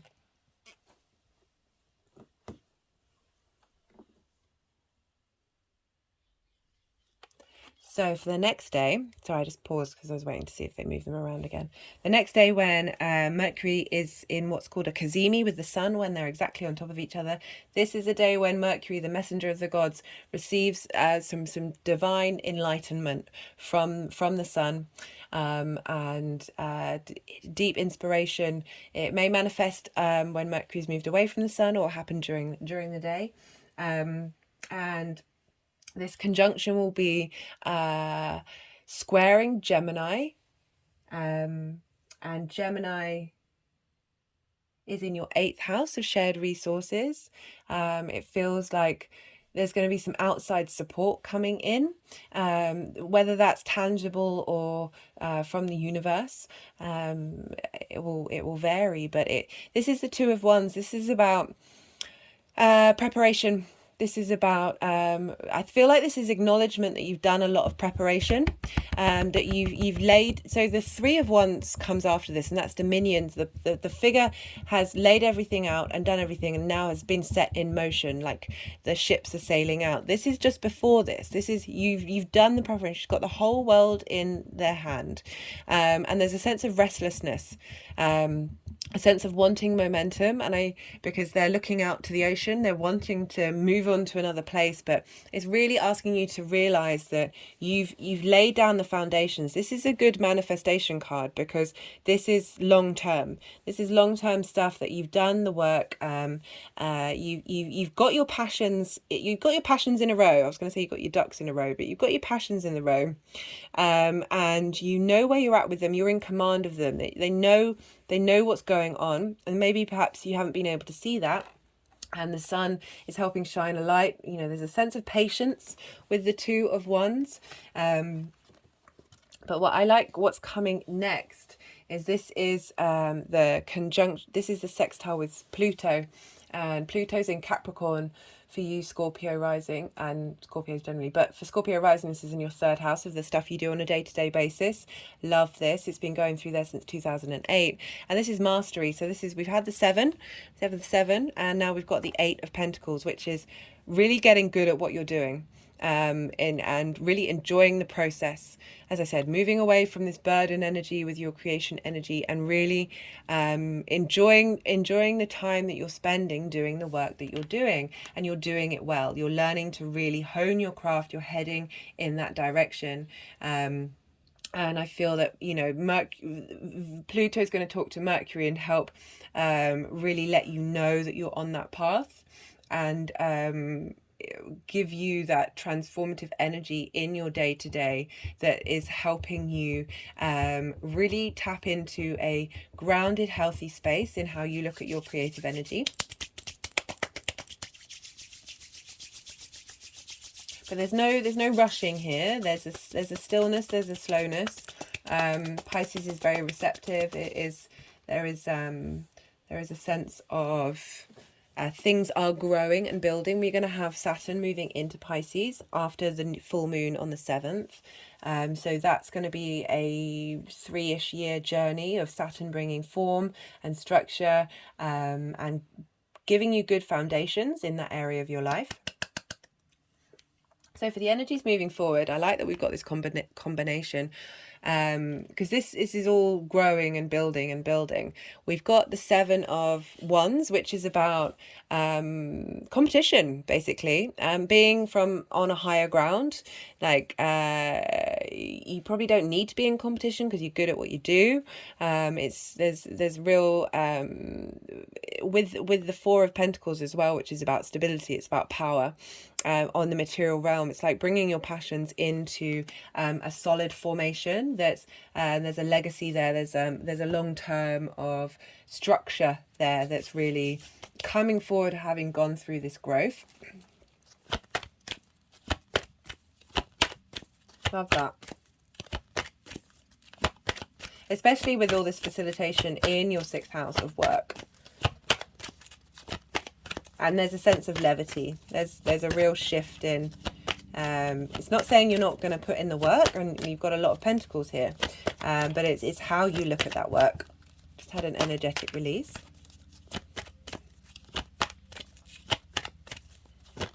Oh, no. Do you want this one? Oh. There we go. New beginnings. Yeah, I like that. It's a real change of mental headspace. You know, Mercury is the god of communication. It's how we communicate what we want from that creation energy. What we want, how we want to look at fun and amusement and pleasure. You know, breaking old habits. Now I'm pulling a card. Whee! Is that 2? No.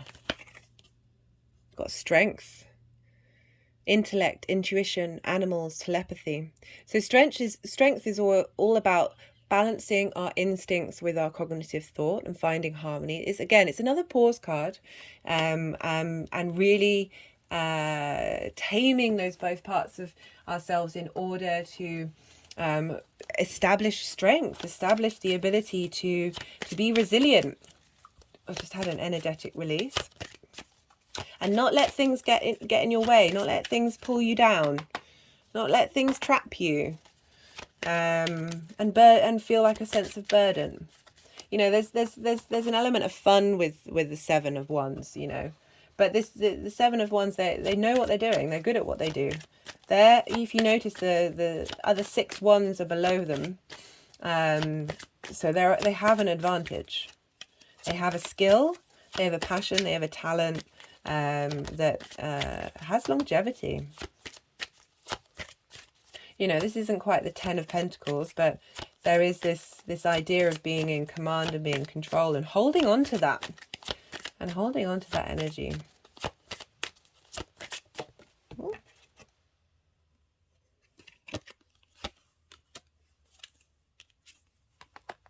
Okay, got the Charity card, which I feel like is the universe. As I said at the beginning, like surrendering to got the Enthusiasm card, surrendering to the universe, letting the universe take a bit of weight off your shoulders. You know, that's what, you know, Pisces is very connected into that collective emotional space of being in receipt of, you know, angels looking over you and helping you shift through this space, providing support. And I love that we've then got Enthusiasm, which is what I was talking about, that shift, that change of looking at that part of who you are in a very, very different way. Okay, Scorpio, I really hope that helps, and be well until we meet again. Libra rising. How are you doing, Libra? I hope you're well. Let me just readjust myself. And yes, so you have this Mercury transit happening in your 6th house. This is for Libra rising. This is the house of work, routine, health. It's a difficult house for Libra risings. Well, it's difficult house for all rising signs, the 6th house, because we have the energy of an inconjunct. This applies, the energy that I'm about to talk about applies to those of you who don't have Libra rising but have Libra energy. So an inconjunct is when you've got two signs that don't traditionally have anything in common with each other. Libra is a air sign, is cardinal, and that's the third time that's come out now. Air sign, cardinal, day sign, a yang sign. Pisces is a night sign, yin sign, mutable, water. So I find with the inconjunct energy, I talked about it as if you're standing on one foot, tapping your head, and moving your hand around your chest or on your belly in a circular fashion. It's quite difficult to do that because you're doing very different things at the same time. And there's a sense of frustration, but also a sense of respect when it comes to the inconjunct. It's kind of like you that energy has the capacity of doing something very different to what you're able to do. And sometimes we respect that, but we can also lean into comparison is the thief of joy. But it's a difficult house. It's health, work, routine. We need to do the work to get a routine to look after our health. It's also linked into how you make your money to put a roof over your head, co-workers and pets. So you have this transit happening, helping bring communication to help you understand, what it is that you need to do, maybe how you're talking to your co-workers or how they're talking to you. This is mutable energy. It's very changeable energy, helping you get into a more sense of a routine and sense of structure. And we look to where Jupiter is, because Jupiter rules Pisces traditionally, and Jupiter has been moving through your 7th house. You've also got Venus there. I've talked a lot about the Libra risings, that the 7th house is your intimate relationships, business, romantic, friendship. It's a leveling up with Jupiter and Venus together. Both of them being there together is really much a leveling up of that area of your life, of what it is that you want to get out of those relationships, and how you want those relationships to respond to you. And the interaction between the 6th and the 7th house, very much I feel like if we have imbalanced one-to-one intimate relationships, we can often neglect taking care of ourselves if we're prioritizing others and trying to fit in with their needs over our own. And it's a really important lesson for all of us to bring that into balance. I mean, we have that with the opposition between Libra and Aries, of needing to find that balance between the self and the relationship. Libra is a social air sign. You like to have harmony in ideas and how people are communicating with one another. You like things to be in balance. You're ruled by Venus, and so Venus is because Venus is moving through your 6th house, so your 7th house, so you are being facilitated by the fact that you are ruled by Venus and having her move through your 7th house. Both are benefics. They want to help you out. They're not doing tough love. They're not Mars. They're not Saturn. They are really wanting to give you a helping hand. As I said, Jupiter moving through there wants to provide opportunities and wisdom and integration and cohesion into that area of your life. And that energy is all funneling into your 6th house. So maybe you've been getting, while this transit's been happening with Jupiter and Venus, of really getting into balance and harmony with your one-to-one relationships. And that's providing and opening up space for you to be able to navigate the 6th house, which can be a bit difficult. And we've got the sun moving through there. We're going to have a full moon happening in Virgo with the sun in Pisces. Virgo is in your 12th house of your hidden self. I'll talk about that in a bit more, but really helping you bring some integration to what may shine more light on your one-to-one relationships, the stuff that gets revealed during this full moon. So what was I talking about? Yeah, so we've also now we've got Mercury moving through there, helping facilitate the wisdom of the sun that you may have an understanding of in your head, and now Mercury is coming along and helping you be able to communicate that. There's a slowness to Mercury. Well, there can be a slowness to Mercury in Pisces, really helping you, asking you to be mindful and take your time with the messages that are coming through. As an air sign, it can be very direct. You can need speed in the way that you communicate. It all depends where your Mercury is in your chart personally, but if you've got this air energy, it can find frustration with the water energy of that connecting to on an emotional level, and really needing a bit more logic and perspective that the air has. So it's really asking you to surrender to the magic and the wisdom that can come through during this transit. But as I said, it's an inconjunct, so it can feel a bit difficult. It can feel a bit frustrating, a bit awkward. Awkward's a great word for an inconjunct.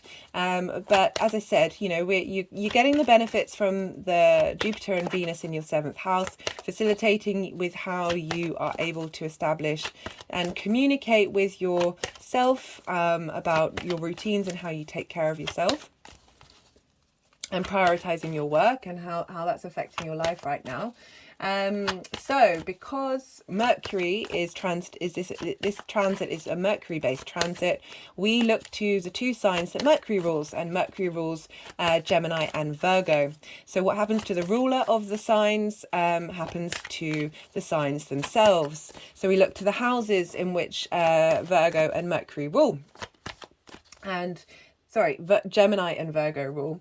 And we have Gemini in your 9th house of higher education, and by higher education I mean learning to master something in order to share your perspective. The 9th house is all about perspective. It's linked into philosophies, how you map out the world, how you map out the universe, and how you operate in that mapping. It's also linked into going and staying somewhere that isn't familiar to you, and interacting with an environment that you didn't necessarily grow up with. And that's, again, it's all about broadening perspectives. So that's where Gemini is in your chart, and Virgo is in your, as I was talking about in terms of the moon. Okay, we've got one more card that needs to come through. Virgo, so there's going to be a full moon on the 7th, and an hour after that full moon, Saturn will be moving into Pisces. So that's going to really help bring some form and structure into your 6th house that may have felt not very tangible, and not had good, potentially the foundations have been a little wavy. And so that's going to be a big shift. I'm going to be doing videos on Saturn in Pisces later on this week, I'm hoping. And so to give a bit more clarity about what's coming through there. So, but you've got the full moon that's happening there, and helping bring to light your unmet emotional needs when it comes to your 12th house, which is your hidden house. It's part of you that may be very intimate to you, that you don't necessarily share with others. It may be a part of you that you don't really understand and can't see. The more we do work in that area of our life, the more we can bring integration into the whole and get a more grounded sense of who we are. It can be often a house of magic and mystery. It's that which is unseen. It's concepts of yourself that often come into question, and can lead to loss and grief. So we have this full moon happening, and the reason why I'm talking about this one in particular for you, Libra, is because things may come up in that area of your life, as well as the 9th. The 9th house is a fellow air sign, Gemini, so you've got a trine. You're both air signs, you share resources, so your Libra energy and your Gemini energy are going to be sharing energy during this time. You've had Mars moving there for a long time, maybe stopping and starting when it comes to higher education, finding you haven't got the motivation.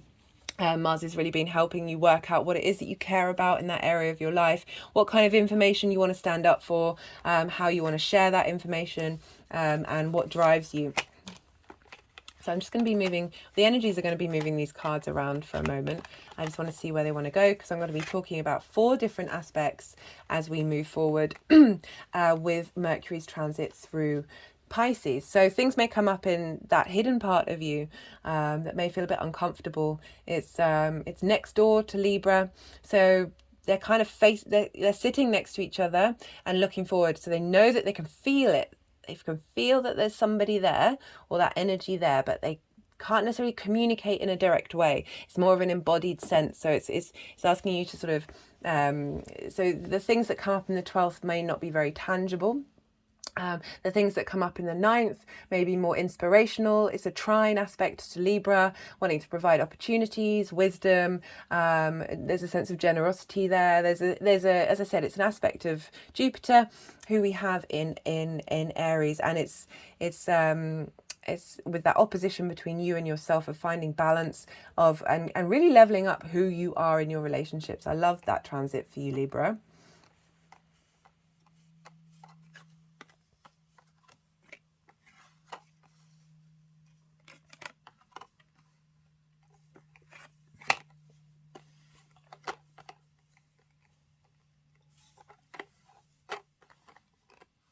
So let's see where these energies want to go.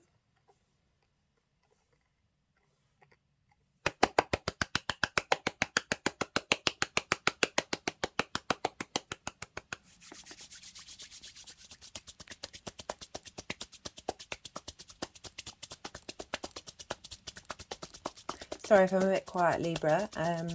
Sometimes I find it hard to channel, think and talk at the same time. Please do bear with me, because we're dealing with Piscean energy.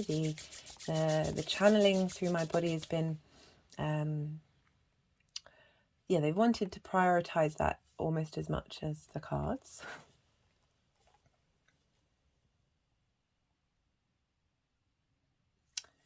So I feel like they are ready where they want to be. So we have the Mercury moving through the 6th house in Pisces. I'm not surprised this card has come up for you, Libra. As I said, it's an inconjunct. There's a bit of chaos going on here.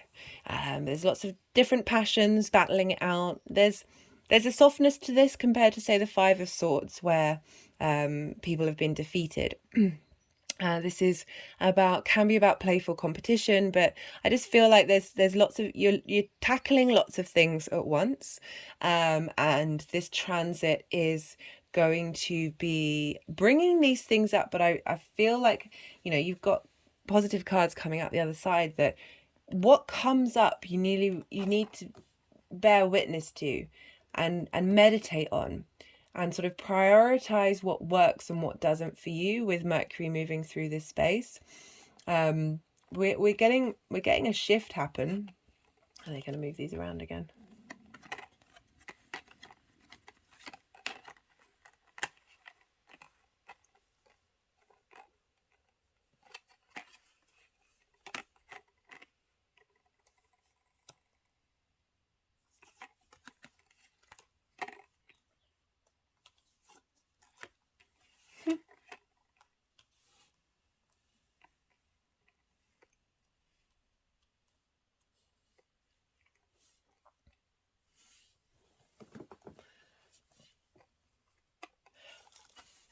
I want you to be playful with this energy, even if it feels uncomfortable.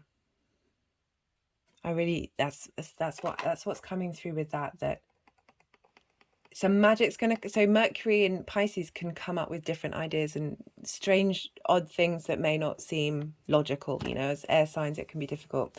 I have a moon in an air sign. Like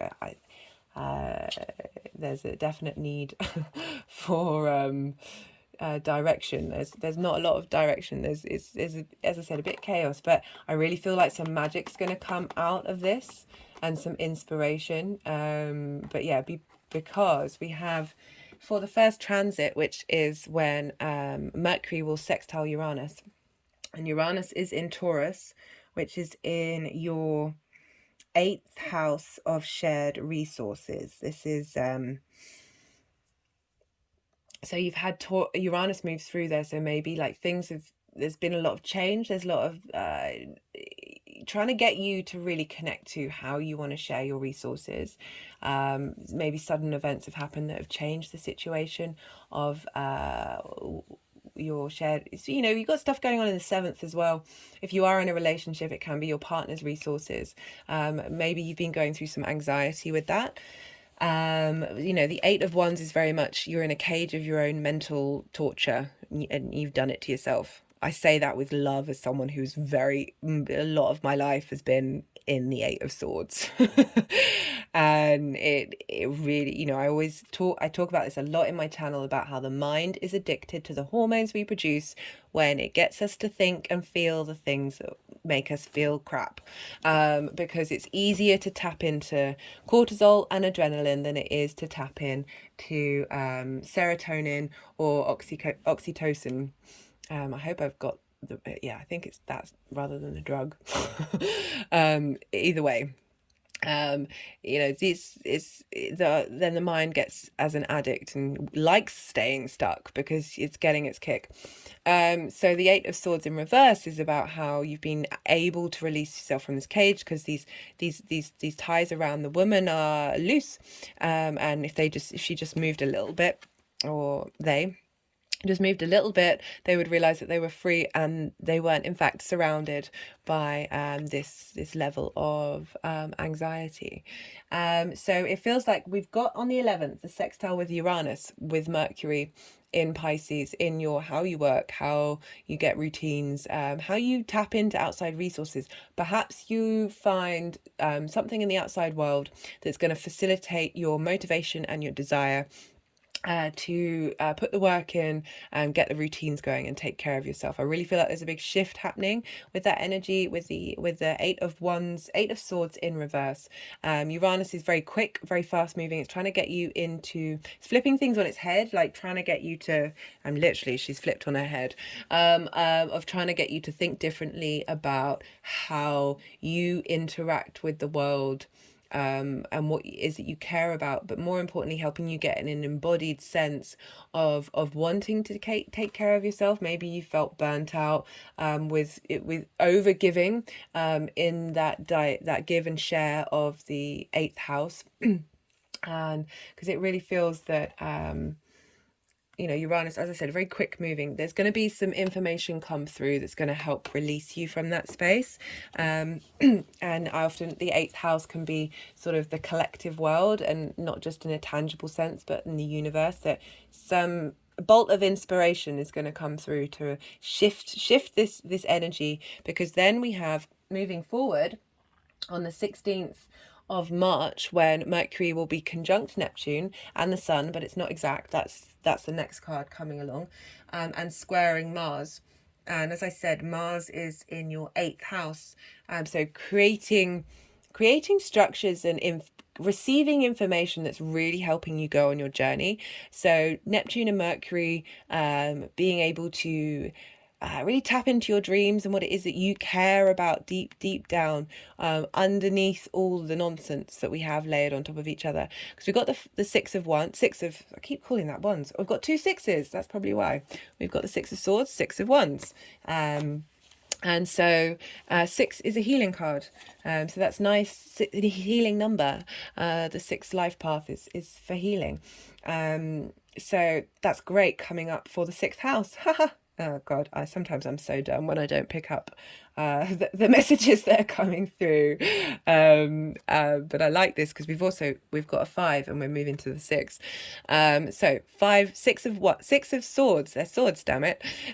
This is you've been in rocky waters and you've been through some stuff, and you haven't been able to take very much with you. But what you are taking with you is tried and tested. It's the stuff you really care about. It's the ideas you really care about. It's the concepts. It's what you want to put into practice. This card is also linked into science, and that's tried and tested. The things that work for you and you only, and you're going to go on a new journey and go to another location. So you're leaving this 8. You've got rid of some of those swords that have been blocking you. and you are ready to go on a new journey, to a new land, a new way of thinking, a new way of interacting with this area of your life. It may be a bit, I was going to say exciting and exhilarating, but what I mean is it might be a bit nerve-wracking, but you are grounded because you're taking what works for you. I love that. So Neptune is really helping you tap into that capacity of the magical, and it's thinking big. Like, so maybe you don't necessarily know what these six are. Asking Neptune to help provide you with insight during this time, especially with that Pisces energy, can help. And then meditate on it. Maybe get the card out if you've got a deck of tarot cards, and meditate on it, depending whether you know what you need to know or not. And let that come through. But again, because we've got this square with Mars and Gemini, I feel like in your ninth, not eighth. Oh, I do apologize, Libra. I'm nearly at 4 hours. I know I am at 4 hours. So Gemini for you is in your ninth house of your philosophies. So getting support and understanding how you want to walk in the world, how you want to apply what you care about in your big picture philosophies, and that is funneling into how you take care of yourself on a day-to-day. We then have, for when the sun is exactly conjunct Mercury, which is called a Cazimi. This is when Mercury, the messenger of the gods, gets divine inspiration from the center of our solar system. And we've got the Ace of Wands. This is about passion. This is about renewal. This is about motivation. This is about creativity. I love this coming up in the sixth house because, as I said, the sixth house can be difficult. This is a new lease of life in your working environment, in how you take care of yourself, the routines that you have, the health program that you have.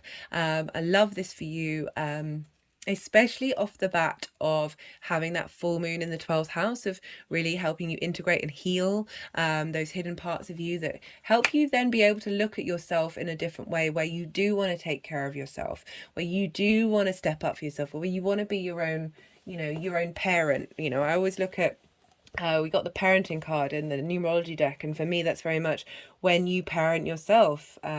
Often we can be neglected by our parents in various ways. I mean, I think collectively parents mess us up no matter what, no matter how hard they try, but that can also really impact how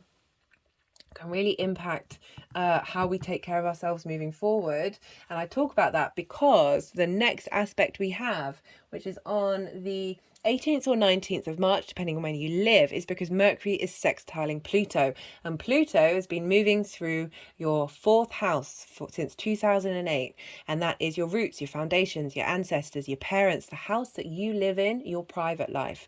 And transforming, we've got so much trauma in the 4th house, transforming that trauma, helping, Pluto's moving into Aquarius at the end of the month. We've got such shift and change happening for everybody. It's crazy that we've got the victory card for the sextile between Mercury and Pluto. So Pluto is transforming and sending really powerful messages to Mercury during this time to help facilitate how you take care of yourself, how do you step up to yourself with work, and really helping you get a good routine, because this is the victory card. This figure is about to go and celebrate. Hands down, this is a victory card, and it's also linked into collective action. This isn't the only person who's been involved in fighting whatever battle's been going on, but I really feel that you are coming into victory with all these different aspects of your life, and you're able to then move forward with a lot more ease and a lot more optimism. Because the energies moving forward and how these are going to integrate long term is the King of Pentacles. The King knows what they're doing. This is Earth. This is Pentacles. This is the tangible. And I like that this is coming up because this is really grounding that area of your house, of your life, the 6th house, or the Pisces energy. We're going to have Saturn move in there after the full moon, really giving you form and structure to your routine, to your work, to your health. Be mindful of your health during this time. Get a personal reading if you feel called to, in regards to Saturn moving into that house or any other aspect. But we've got big shifts coming. We've got Saturn moving, Pluto moving, Mars moving. Everybody's moving. Everybody's trotting off into a new land. But we've got the King of Pentacles, which is a far cry from the Five of Wands and this energy. This is really grounded energy, whereas this is chaos and anxiety. Like the King knows what it's doing. It's creating things long term. It's a legacy card. It's also abundance. It's getting in touch into the cycles of the earth, getting in touch of what it is that you truly knew and how you can move forward. Right, I'm going to pull a card from the numerology deck. Let's see what comes up for you, Libra. I'm sorry I got confused about Mars in the 8th house. I do apologize. Patience. This card keeps coming up. Right, so Mercury in Pisces, very receptive sign. There's a stillness to it. It's about collecting information and taking time before making action, and helping you find patience.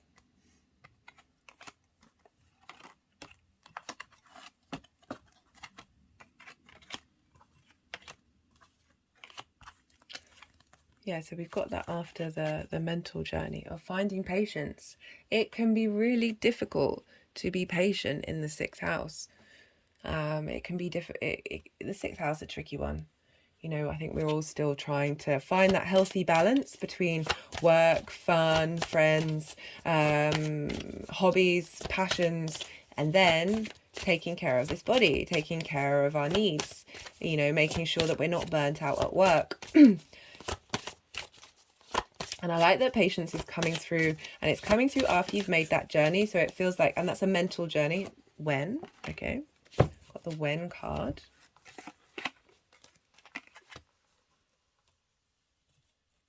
Interesting. I'm not going to talk. I mean, I could say things about that. You know, it's that chaos energy and that anxiety energy is kind of like, well, when's this going to change? When am I going to be able to find balance? When am I going to be able to find harmony and be able to do the things that I actually want to do, but I seem to get a bit distracted? How is that going to change?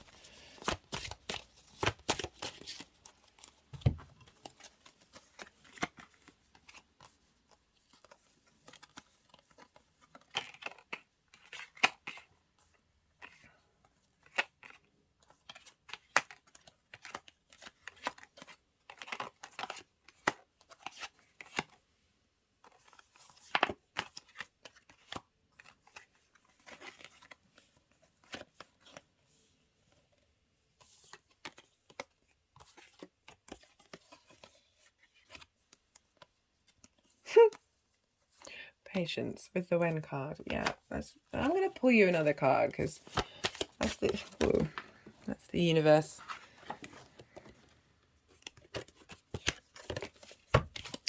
I'm going to pull another card because maybe you need to learn the lesson of patience, Libra. Because the King of Pentacles has patience with itself. Maybe you need to learn to have patience with yourself. Nature perspective.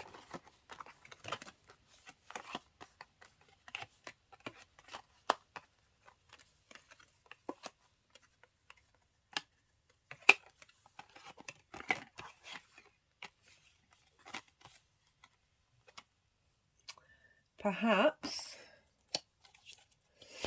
go into nature and get some perspective. That one, is it? You know, I just pulled the moon in Taurus. Taurus is very much about going to smell the roses, tap into your emotional needs, what it is that you truly need. Pull one more card.